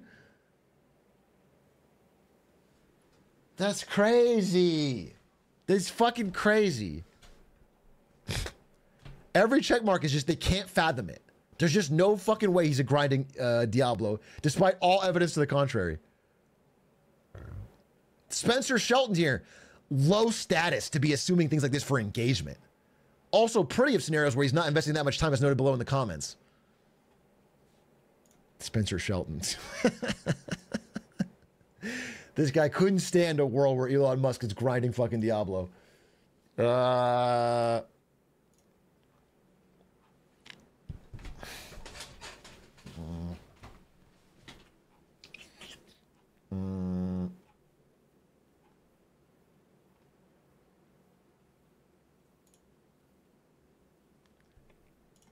And he is A, the richest man ever, and B, has made more groundbreaking leaps for mankind with his portfolio of companies than anyone ever. He should play Diablo as much as he wants, LOL. If it brings him joy, humanity will benefit. Yeah, fine. Fucking AI profile picture. This just goes down. This goes on and on and on, dude. It's all blue checks. Yeah, it's just crazy to me.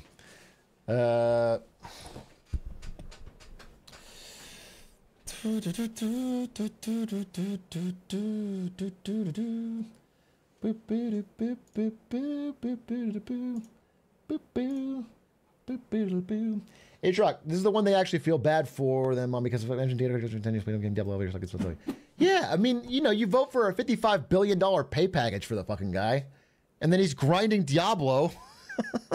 and tweeting. Dude, there's just no, if you just add up the public, not even like assuming he grinded offline. If you just add up the public time he is streaming Diablo and tweeting, it takes up his whole fucking week. And you're expecting him to be fucking present in 6 companies? If you're an investor, it would be fucking annoying. And Tesla stock keeps fucking sliding. Yeah,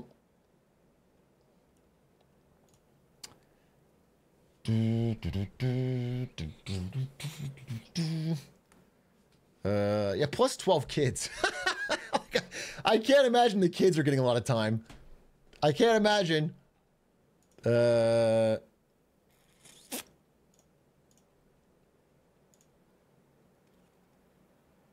he be like Jeff Bezos and get out of there? Yeah, that could have worked fine. That could have worked fine. If he went Jeff Bezos and just got a fucking super yacht and someone else's wife and quit your company, that's what Jeff's doing. But if you're full-time at Tesla and that's supposed to be like a main source of your wealth and a source of all of your other company's funding, you got to spend some time there. You can't go full Jack Dorsey. I will say, Elon Musk, this is bad, but the worst was Jack Dorsey. Jack Dorsey was CEO of Twitter and Square, which makes the little credit card swiping things at checkouts. And he would spend all of his time at Square, none at Twitter, and then took 6 months breaks to go to Africa. That is the most absentee CEO I've ever seen. He probably went to like 1 meeting a year at a company he was supposed to be CEO of. And then thank God he fucking sells it to fucking Elon Musk. Bro cashed out $44 billion on fucking 1 week a year of work. That's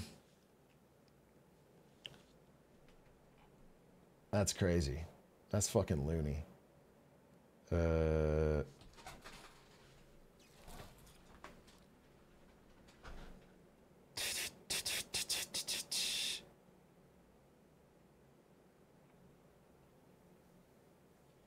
Jack shut down Vine. That was also really stupid.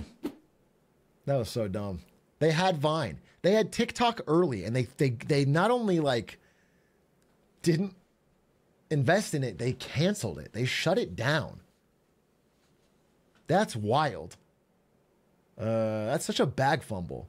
The other biggest bag fumble in the tech space in the past few years was the Clubhouse guys. I don't think you guys even know what Clubhouse is, but it was worth $4 billion at one point. Clubhouse was like Twitter Spaces. It was like audio, you know, audio group chat. And they launched, and a bunch of Silicon Valley types used it, and it was like hot for a moment. And then they got offered $4 billion to buy out, and they said no. They said, nah, we'll grow and we're worth more. And now they have 0 users for 2 years straight, no money. Like, what an absolute generational bag fumble. They could have had literally generational wealth. It was so incredibly stupid. What about Tumblr? Tumblr sold out. I mean, they sold for, what, $1 billion or something to Yahoo? They made their money. Yahoo just fumbled it. Yahoo tried to like ban porn, and then Tumblr was worthless.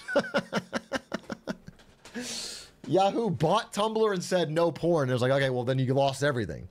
What did you buy?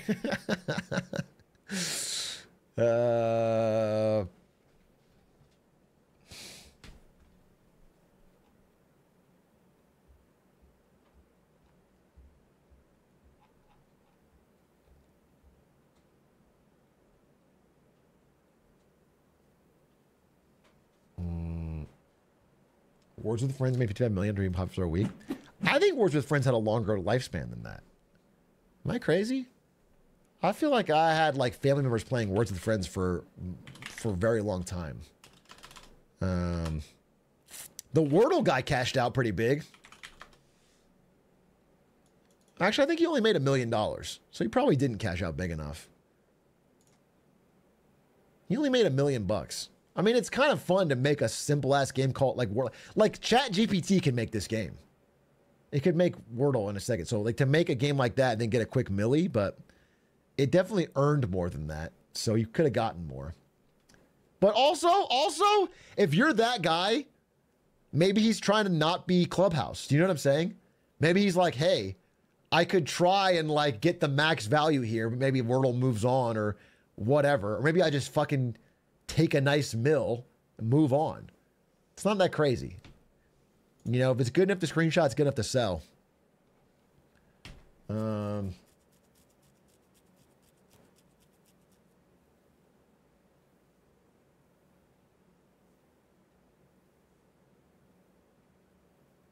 FTC fake reviews. Yeah, this is great. Lena Khan, the GOAT, back at it again. FTC has banned fake reviews. False or fake consumer reviews, consumer testimonials, or celebrity testimonials. Yeah, shit that, you know, AI generated fake reviews, people that didn't actually use the product or the business making a review. It's now illegal, not just frowned upon, illegal. They can investigate and you can get a lot of trouble if that becomes like a thing you're doing consistently. How the fuck are you going to enforce that? I'm not saying it's easy to enforce, but it's one of those things where like, if you are egregiously doing it, they can slowly build a case against you, then bring it up, and then you get a massive fucking fine or get into trouble. It's like, companies are much more scared of it if there's like law. And much less likely to make it like part of their business model. It's awesome. It's just a good thing. Yeah, business is able to sell reviews. This is good. They should look into fucking Yelp, dude. The Yelp cabal, where you can like literally pay to scrub negative reviews. Glassdoor and Yelp both do this. I know Glassdoor does it for a fact. Glassdoor, if you're a company, you can spend money to get bad employee reviews scrubbed. 100%. You can get your fucking employee profiles cleaned. And Yelp does the same. I have a friend that worked at Yelp. And I've heard her job was essentially like, it's like the mafia, dude. It's like shakedowns. They literally like, they go to fucking companies and basically say, hey, you got a lot of bad reviews on there. It's probably hurting your business. We can get rid of those for you if you just help increase your profile score, you know, by it's fucked. Yelp and Glassdoor are fucked companies.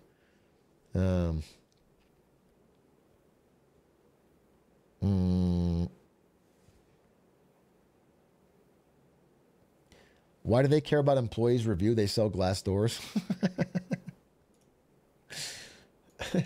I remember Twitch had such a bad Glassdoor rating and they didn't spend for the package because by the end of it, by the time I left, everyone was giving bad scores and like trying to get out.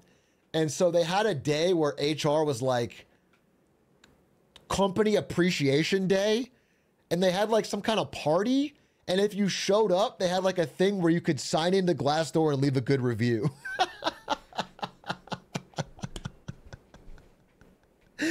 It wasn't like a pizza party, but it was like a company of like you got something if you did it. I forgot but if you signed up there and left a review, you got something for a benefit. And then it was crazy. I mean, it's bad. It might have been a gift card, yeah.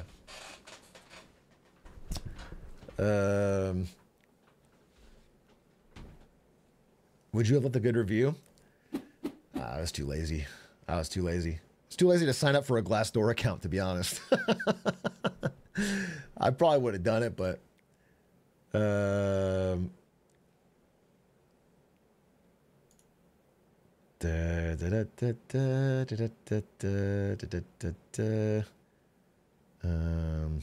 what's your review though?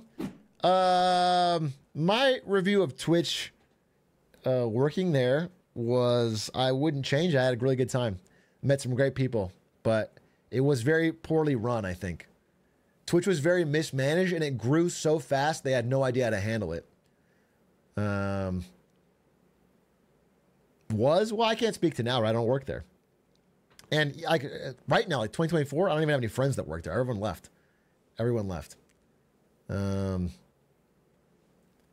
But my understanding is that, you know, there's some problems with this Dan Clancy era where he is maybe more connected to the streamers, but he is absentee from the office and they feel adrift. What's your review of Twitch era? The era I was there?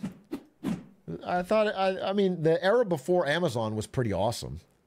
Like right after Justin TV, right when Justin TV did Twitch, it was like all growth. I remember being there for Twitch Plays Pokemon, and it was like our numbers spiked overnight. It was cool. I mean, it was cool. It was a cool time. Everyone there was a passionate gamer. It didn't make money though, so you know, at the end of the day.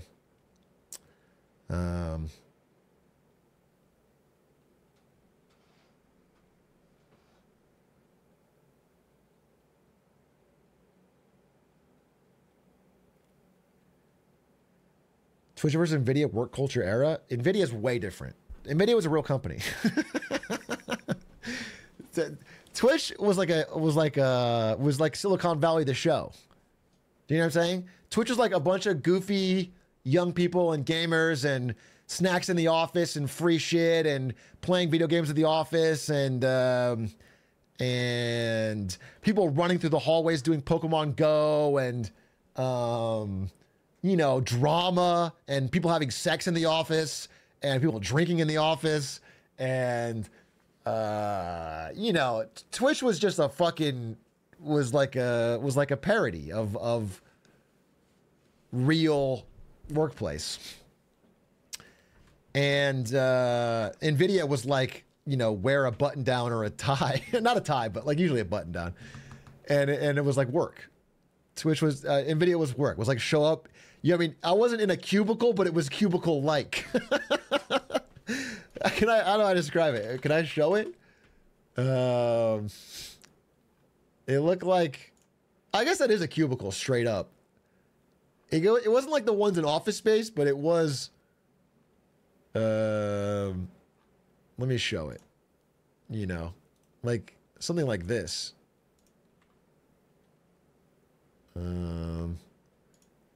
Like that. Like that's where you might work at NVIDIA, bro. And then you go to a meeting in like some kind of, you know, that's, oh, thanks for the gifties. My God, sorry. Thank you. Thank you for the gifties. I lost your name. Oh no. Fridjack. Fridjack, thank you for the gifties. I appreciate it. Do you have a question? I just got a job at Chase. Time to start the climb of the corporate ladder. Congratulations. Enjoy your job at Chase, dude. When you say like Chase Bank, I assume. Nice dub. Congratulations. So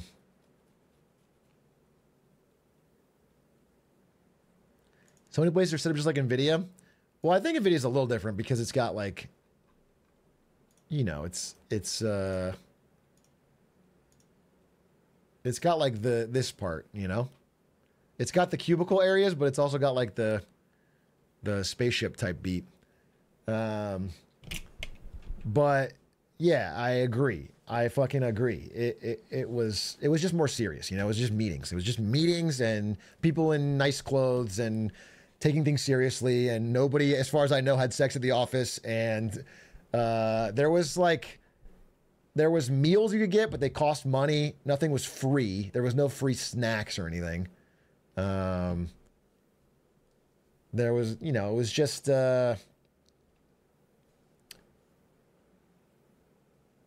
Although, I mean, it's subsidized, so it was cheaper. And so there's always this is not like a stereotype. This is just a fact. This is just a fact.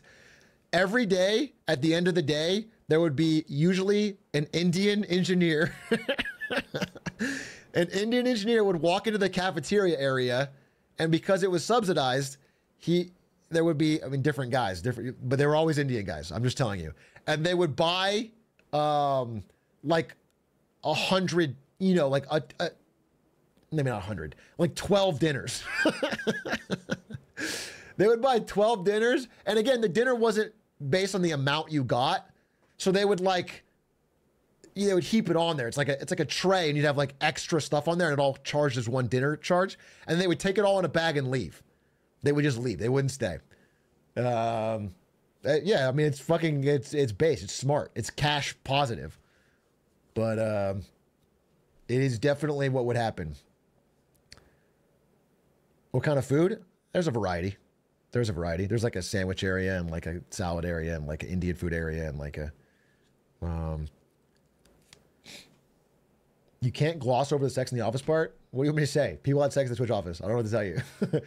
Twitch office had a nap room that was 100% not used for naps. I don't know what to tell you. Okay.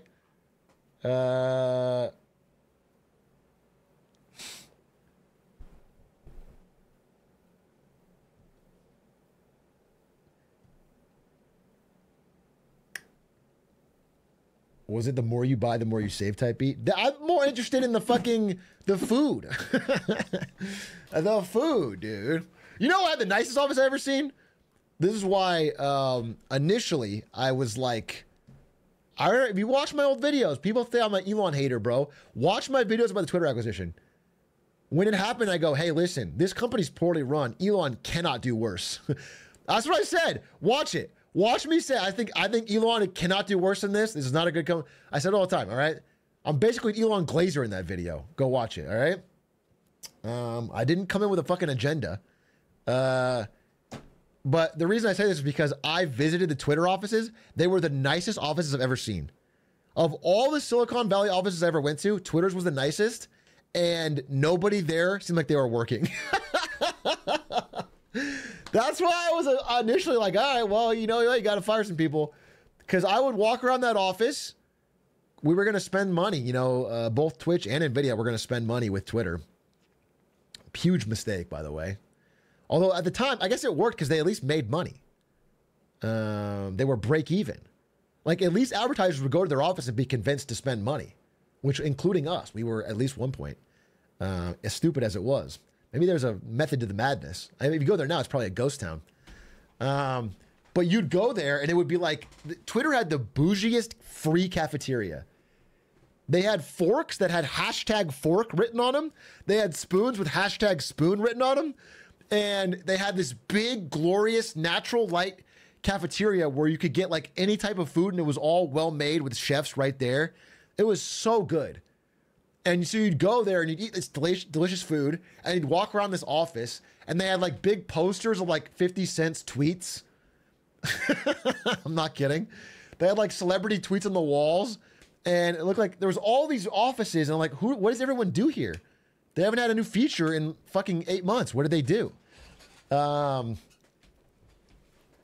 you know, like it was a good sales pitch for advertisers. So maybe they made some money. I don't know.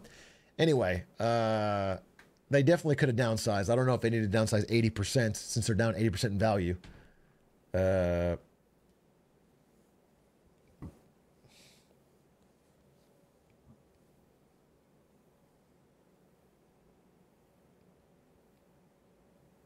Was there a room where if you eat the provided candy, you float, but there's an active fan blade at the top of the funnel-shaped room?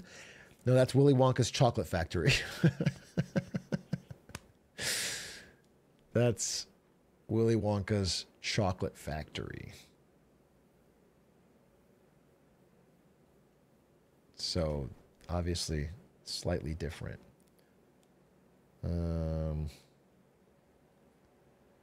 Is it even a good sales pitch, though? Your first thought was, well, you're not investing in Twitter. If you're an advertiser and you go to Twitter headquarters, it's because they want to pitch you on spending money to get your brand out there. So they want you to make you think that Twitter is big and powerful and has a lot of users. And so you look around like nobody's working and they have all this money. They must have a lot of users. Like that's the vibe. The vibe is that they must be doing pretty well because they're not working very hard. So there is some method to that madness, but yeah, they sit you down and they show you all these stats and graphs and they go, listen, like if you want your brand to be big in the digital age, you need to be on Twitter and we'll help blah, blah, blah, blah, blah.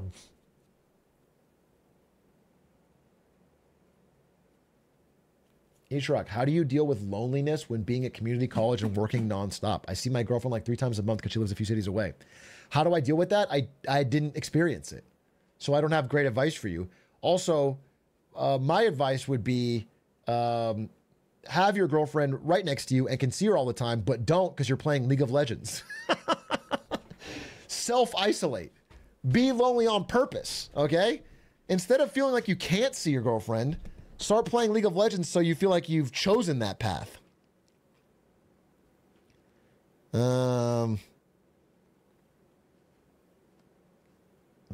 That way it's more of a choice. I will say it's I saw something so wise and I wanted to share it with chat because it like resonated with me. It was like the simplest way I've seen described. It was like boiling down happiness.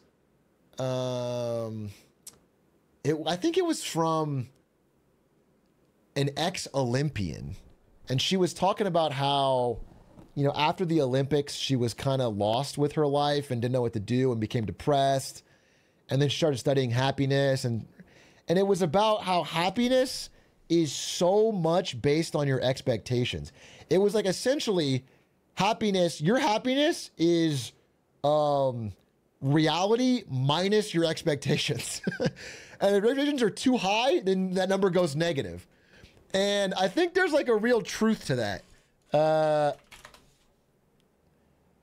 Lower my expectations, got it? Well, I think when you put it like that, it sounds bad, but I think there's actually some truth to that. Where it's more of like, not even lowering your expectations, but it's like happiness is reality. Let's just say R. R minus E. Need a fucking thicker. R minus E equals H. Is like the fucking expectations. It's like that. And if this is too high, then this is going to be a negative number. And you're going to be upset. You're just going to be sad. And I do think that's true. I feel like every time when I see someone gets really mad, it's because they expected something to go different. And then hitting the reality of it not being what it is, they get so fucking angry or depressed. I think it is like the core. I really think this like is something. And so obviously you shouldn't like lower your expectations all the time or like be extremely low. But I think it's more of like being reasonable to where you're not going to be setting yourself up for constant disappointment. It reminds me, this is that monkey ball story, but it reminds me of that story about Vietnam prisoners of war, where it's like the guy's talking about how everyone who was trapped in the prison of war camp that thought they were going to get home by Christmas, they couldn't make it. They couldn't hack it. They went catatonic. They lost their mind. The ones that were like, hey, I don't know when we're going to get out of here. I have no expectations. I hope that I get out, but like this could be a long time. They were the ones that survived. They were the ones that made it because they had gritty, realistic expectations. You know what I'm saying? They were optimistic, but realistic with their expectations. Instead of being like, yeah, I'll be out by Christmas. I'll be out by summer. I'll be out by... And then eventually the hope fucking dissolves. I think there's some truth to that. I think there's a wisdom to this. What expectations do you have for chatters? Well, that's a problem. Like when I get mad at chat, it's when my expectations are way too unreasonable. It's like, it's 4,000 strangers. I've been making glizzy jokes myself for 3 years. And then I come in and I'm like, oh, I hope they fucking all universally are paying attention and saying something interesting. No, they're not going to do that. And why am I mad at them? My expectations are too high. I should be more realistic. It's on me. No, it's on me. It's like, it's my fault for setting too high a bar. I seriously think like if you mastered this, if you really thought about this, you would have the formula to a more happy life. I think this is actually like, there's some real truth to this, and it's difficult and no one can do it, but like, this is the hardest thing.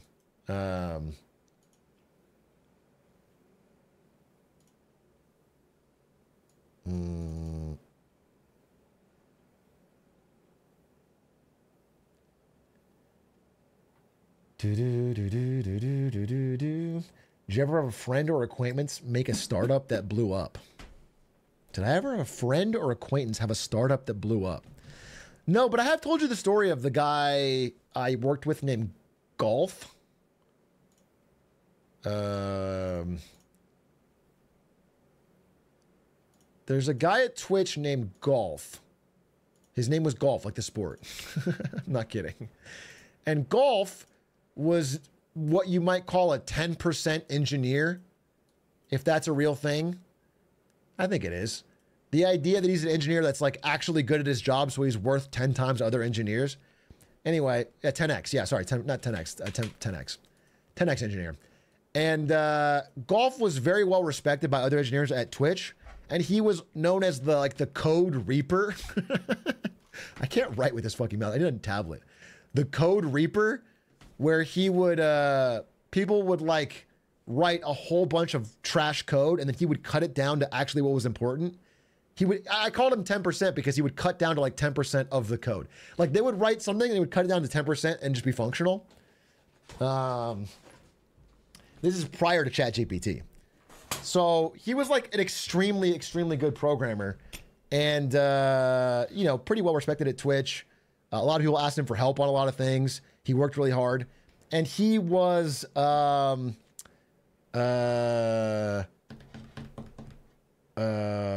you know, he had a great paycheck. He made good salary and he got a lot of money when Amazon bought Twitch. He was early to Twitch and yet he spent no money at all. And when I visited where he lived on a cot in a basement of a rented house, like someone else's house. So he went on Craigslist. He found like a Taiwanese family or whatever. He rented their basement cot. He lived for no money. He lived absolutely cheap as possible, spent almost all of his time at the office, and just stacked paper, all right? So he worked his ass off, stacked paper, stacked paper, stacked paper. Then Amazon buys Twitch. He makes a huge fucking cash out. By the way, he doesn't know this, but I guess I'll say it. Golf, if you're watching, I love you. How do I put this? When Amazon bought Twitch, everybody got a folder. They walked around the office and they handed out these blue folders if you were an older employee, if you hadn't just been hired. And these blue folders told you how much money you were about to make or how much Amazon stock you're about to make from the acquisition. And well, it's not even really my fault because they put the wrong folder on the desk, but I could have not looked down once I opened it, but they put the wrong folder on our desk. Golf was near me, but not. And I saw Golf's pay. I mean, his what he got from the acquisition. Dude was fucking set.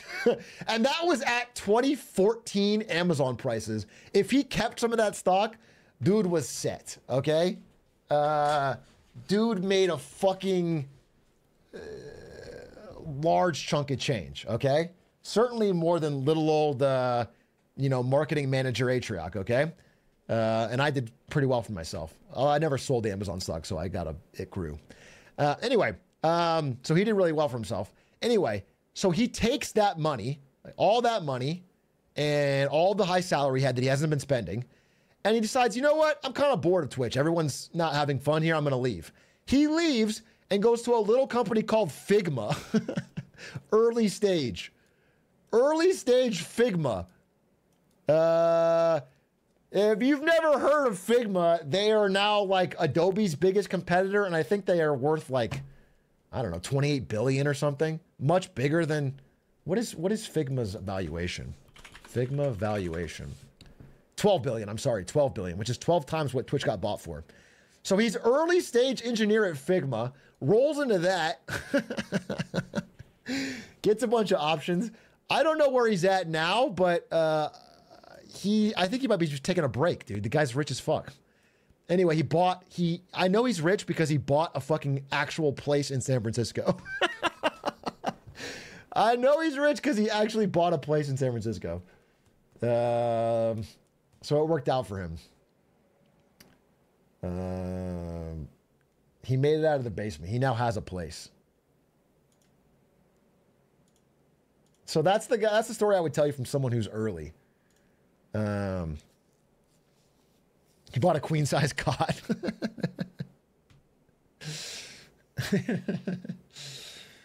What's Figma? Figma balls! Figma balls! Roasted, bro. The whole thing was a setup. It's not even real. You think there's a real person named Golf? The whole thing was a setup to get you to say that. You've been played.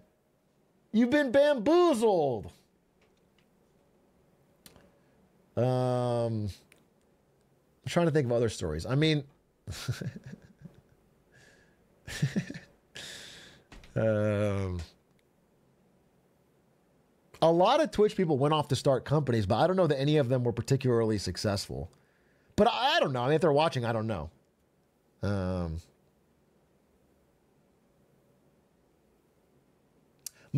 I could talk about this. I mean, I love the guy. My old boss at Twitch started a company called Juked, which was supposed to be like an app or a company for people who like to watch different esports. And the problem that I think he ran into was that those people just, there are not that many of them. It was called Juked. And yeah, it was like esports for everybody. Yeah, it was like this, okay? And it was I think they got into Y Combinator. It was esports for everybody. But they eventually had to fold up shop because it's just difficult to, like, as far as I understand it, based on what they've told me and my understanding is, like, people that watch esports watch one fucking esport. They don't, not all of them. I mean, they found people. They definitely found a community of people, but I don't know if there's enough. There wasn't enough people who are like, I really watch Rocket League and Dota, and I want to see updates on all of them. They want their one thing. And so instead of going to Juked, which would have all of them, like, pretty good, they would just go to, like, the Dota 2 esports subreddit or whatever, where it has just Dota all the time. Like, people wouldn't, they don't want a one-stop shop for esports. They want, like, their individual. So it didn't end up working, but it was a cool idea.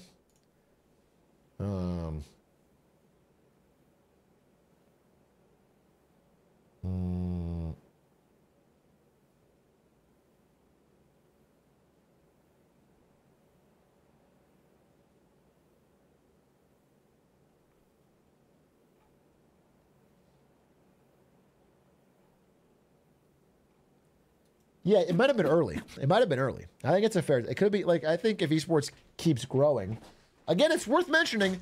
I talked a lot of shit on esports in my in that recent clip, but what I said was that the business is bad, not that the viewership is bad. Like, the audience is still there and growing. Like, esports will get figured out, but right now it's like a joke. Is esports growing? I mean, League World is breaking every viewership record with every. It's growing. It is growing. It's just not. The business model doesn't make sense.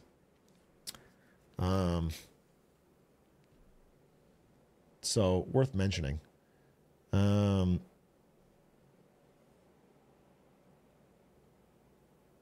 are tough because they make new games. Oh, dude, there was a great line. Wait, can I explain this? I think this is good because I won't bring it up in the interview. So, like, in South Korea, in the late 90s, early 2000s, I'm sorry. Yeah, late 90s, early 2000s, they got really into StarCraft. Okay? And it was a number of factors. Basically, you know, Korea was like a poorer country. They had import taxes on consoles. So they set up a bunch of cheap PC cafes. StarCraft was one of the only games where you could play it on LAN, and it was like cheap to pirate and install. And so Korea became a massive StarCraft, StarCraft 1 paradise. They would have these huge tournaments. Look at this massive StarCraft tournament. It was just big, right? And again, Blizzard had like no idea this was happening, really. Blizzard makes the game. It goes over to Korea. It gets super popular, sells millions of copies. Every PC cafe on every corner has StarCraft played all hours of the day. They make TV leagues. They make pro teams. They're way ahead on esports. Korea was way ahead. They had teams and coaches and everything before anyone else. And then later on, Blizzard's like, hey, let's make StarCraft 2. And they fly over to Korea and they announce StarCraft 2. And they're trying to get ready for that to happen again. Blizzard just assumed StarCraft 2 is going to be as popular as the first one. And Blizzard goes, hey, now that we realize what's going on, you can't do this. You can't have TV leagues of our game without our permission. You can't have teams and all that. Like, we have the final say. We're Blizzard. We get to own all of this. We're Blizzard. And Korea goes, what the fuck are you talking about? What the fuck are you talking about? Korea had created a thing called KESPA. Oh, wait, I got this. I got this tool. Wait, I got this tool. Look, I can draw. Wait, does it work? No. Wait. Oh, yeah, look. I can draw on actual screens. KESPA. The Korean Esports Association. Okay? They created KESPA. Okay? And KESPA and Blizzard, when StarCraft 2 comes out, have this like incredibly high stakes negotiation. They're having these boardroom brawls over who has, like, this has never been discussed before. This is like all new. This is before Riot really figured all the shit out themselves. It was like, who owns esports? And there's this iconic quote, I just read it in this book, where the leader of KESPA goes, we're FIFA, you guys are the fucking soccer ball.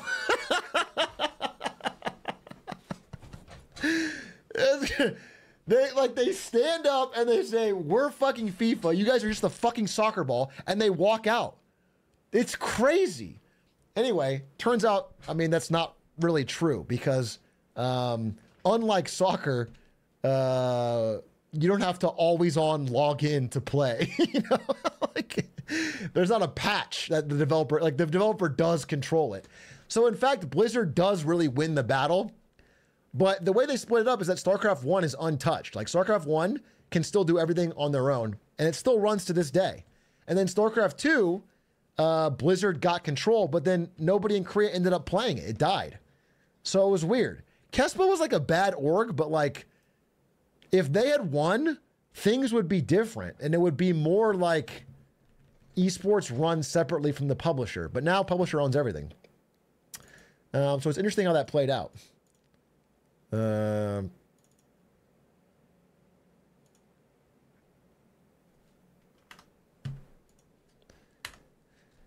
Anyway, now the soccer ball does control everything.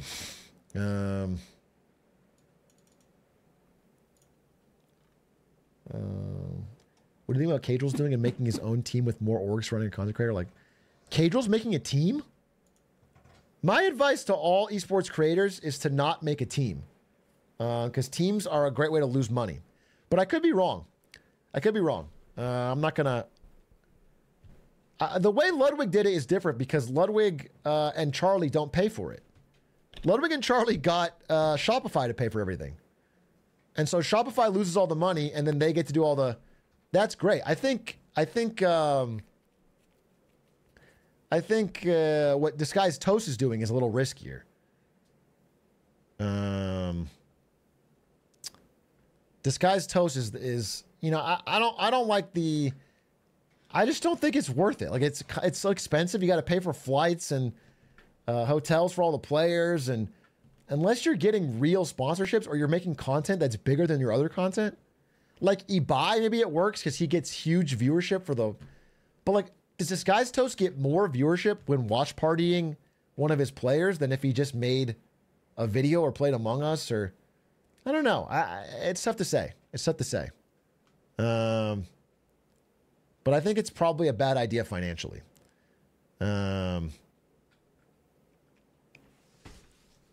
But if you have the money, I mean, they're all rich, right? They're all big fucking streamers. They have money. They could just do it for passion. But I don't think it's a good business idea.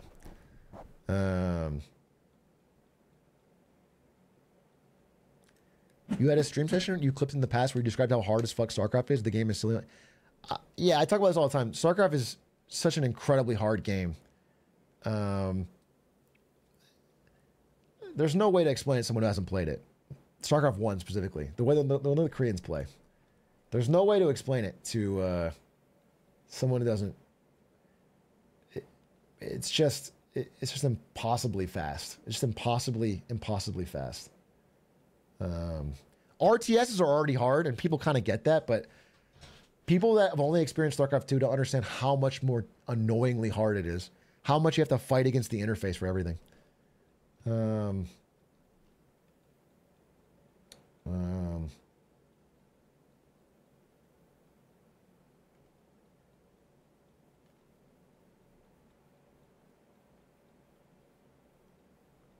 Why aren't RTS games commercially viable? I honestly think the real reason that RTS games have not succeeded ever since StarCraft 2 is because, well, there's a number of reasons, but my true core reason is that in an RTS game, when you lose, it feels so bad and you can only blame yourself. I truly feel like that's a core part of the problem. When you lose an RTS game, it's a gut punch. It makes you feel bad, and there's nothing to blame, really, especially like all the good RTSs that are balanced. I think that's a big part of it. But I also think the second part of it is that RTS games back in the day, like StarCraft Brood War, Warcraft 3, StarCraft 2, they had really big, expansive, good campaigns. And the multiplayer was like an afterthought. And nowadays they make it multiplayer first, and they're just too hard. They're too hard. People that want to play RTS games, the average player, 99% of them, they want to play real slow, click, click, make a big army, drag it into a fight, see things explode, play at their own pace. They do not want to be fucking destroyed by someone who's fucking cracked. They just don't. And so, you know, if you're not servicing that customer first, you're not going to get the big audience.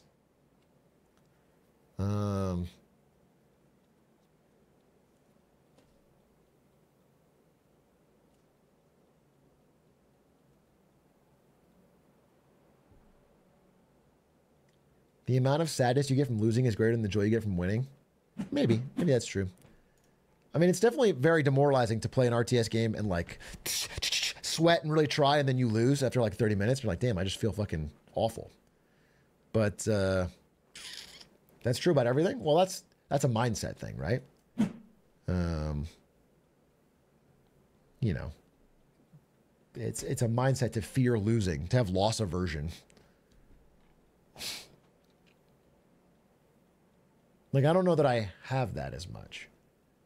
The people that have it the most, people that have like ladder anxiety, right? If you're like afraid to queue up because you don't want to lose points, then you have to get really bad.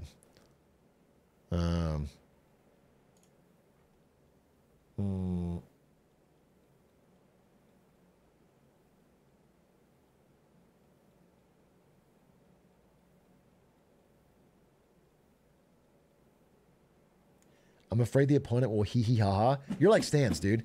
Stans could lose 100 games and not feel bad. But if he loses one game where somebody makes fun of him or pings him or goes like, wow, nice fucking smite, idiot, he will fucking lose his mind. He something about like, I don't know what, he doesn't like other people making fun of him. Okay, that really, like, if he plays melee and someone taunts, he'll kill himself. That tilts him way more, which is interesting.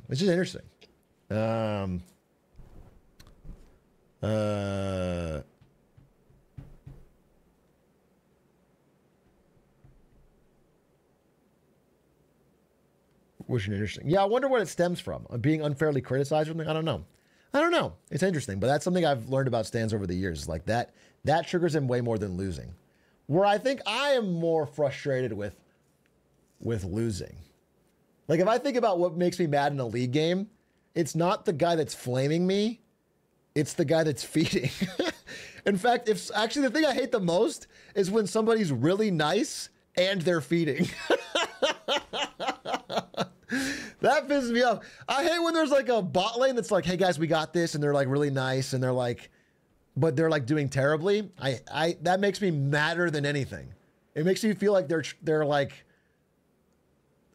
I don't know. It makes me mad. I want to be madder at you, and you're like not letting me. So we have different things. We just have different things. It's just funny. So you hate Stans? You're talking about the description I had of Stans in college. Stans is not playing like that anymore. Stans is not a we got this late kind of guy, toxic positivity guy anymore. Stans is a different guy. He's still mad about people fucking talking shit, but he's a different guy. So you hated Stans in college? I hated Stans' specific gameplay in college. Obviously, I love Stans the person. We were best friends, but playing on a pro team, like a competitive team with Stans, was difficult because we had such different personalities, and I didn't like toxic positivity. By the way, I was bad in my own way. I was toxic. I was probably worse. I was silent. I have no qualms about my method being better. I have grown much since...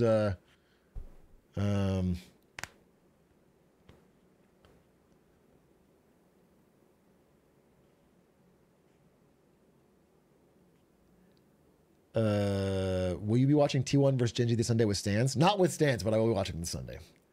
I don't think I could do it with Stans. Because I actually think Genji's going to win.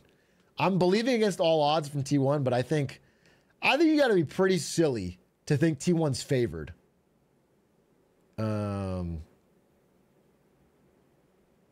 It's just annoying because I do think if the bracket was the other side, Genji would choke. For sure. I think if Genji faced either of the Chinese teams, even if they're better, they would choke because they get nervous. They get nervous the farther it goes. But I have this sinking feeling that Genji is just, they're so comfortable against T1 that they're going to be able to lock in. Like, they're just, that's their absolute comfort. They feel so at peace. So I don't know. I hope Faker steps up. It'd be awesome. It'd be awesome.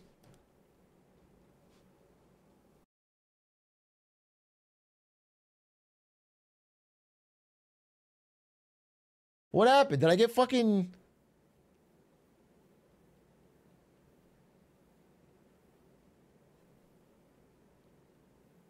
We're back? Dude, what? I got woke mind virus? Fuck, dude. Elon, save me. I need to get on fucking... This is California internet. We haven't had a problem in a while. Spectrum, bro. The match is Sunday? No, the match is next week. The match is next week. Genji T1. Right before the election, bro. Here's what I hope. I hope Faker wins against Genji and then announces he's running for American president. And then in the last week, we all write him in and he beats Trump and Kamala. And we get T1 Faker as world champion 5 times and American president. I feel like that would be the fucking dream. Bring back viewer talking about their job. You don't have to glaze. Dude, my nose is so itchy. I'm gonna do that this month. I think it's like a once a month thing. I'm gonna do job talk, chat job talk later this month. But I'm trying to set up this interview with the author, with the Blizzard book author. I'm trying to organize it. It's kind of annoying. What out of 10 is the tweet video? Oh, little tweet boy wants to talk about the tweet video. You want to see how the tweet video's doing because you picked the tweets. Let's see. Let's check. Let's check. The tweet video is 393,000 views in what, 3 days? 3 out of 10. Very good. Very good. It's actually doing better in its first 3 days than fuck, it just, the fucking website shorted out. Then the Coffee Wars wins and fails. Just barely. Interesting. So good job, I guess.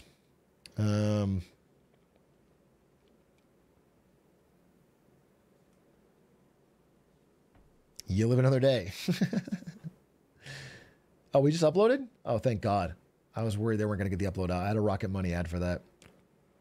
10:20. Oh my God, late upload. Okay, well, hopefully we goes good.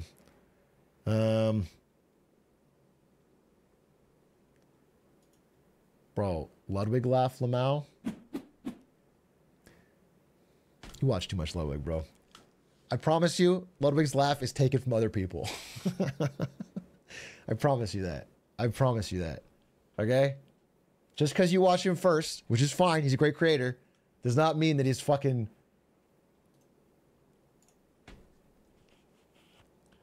Ludwig got this. You can learn from the KSI songs. Yeah, me too. Me too, honestly. From the screen to the ring to the pen, I'm the king. All right. Anyway, chat, I think I'm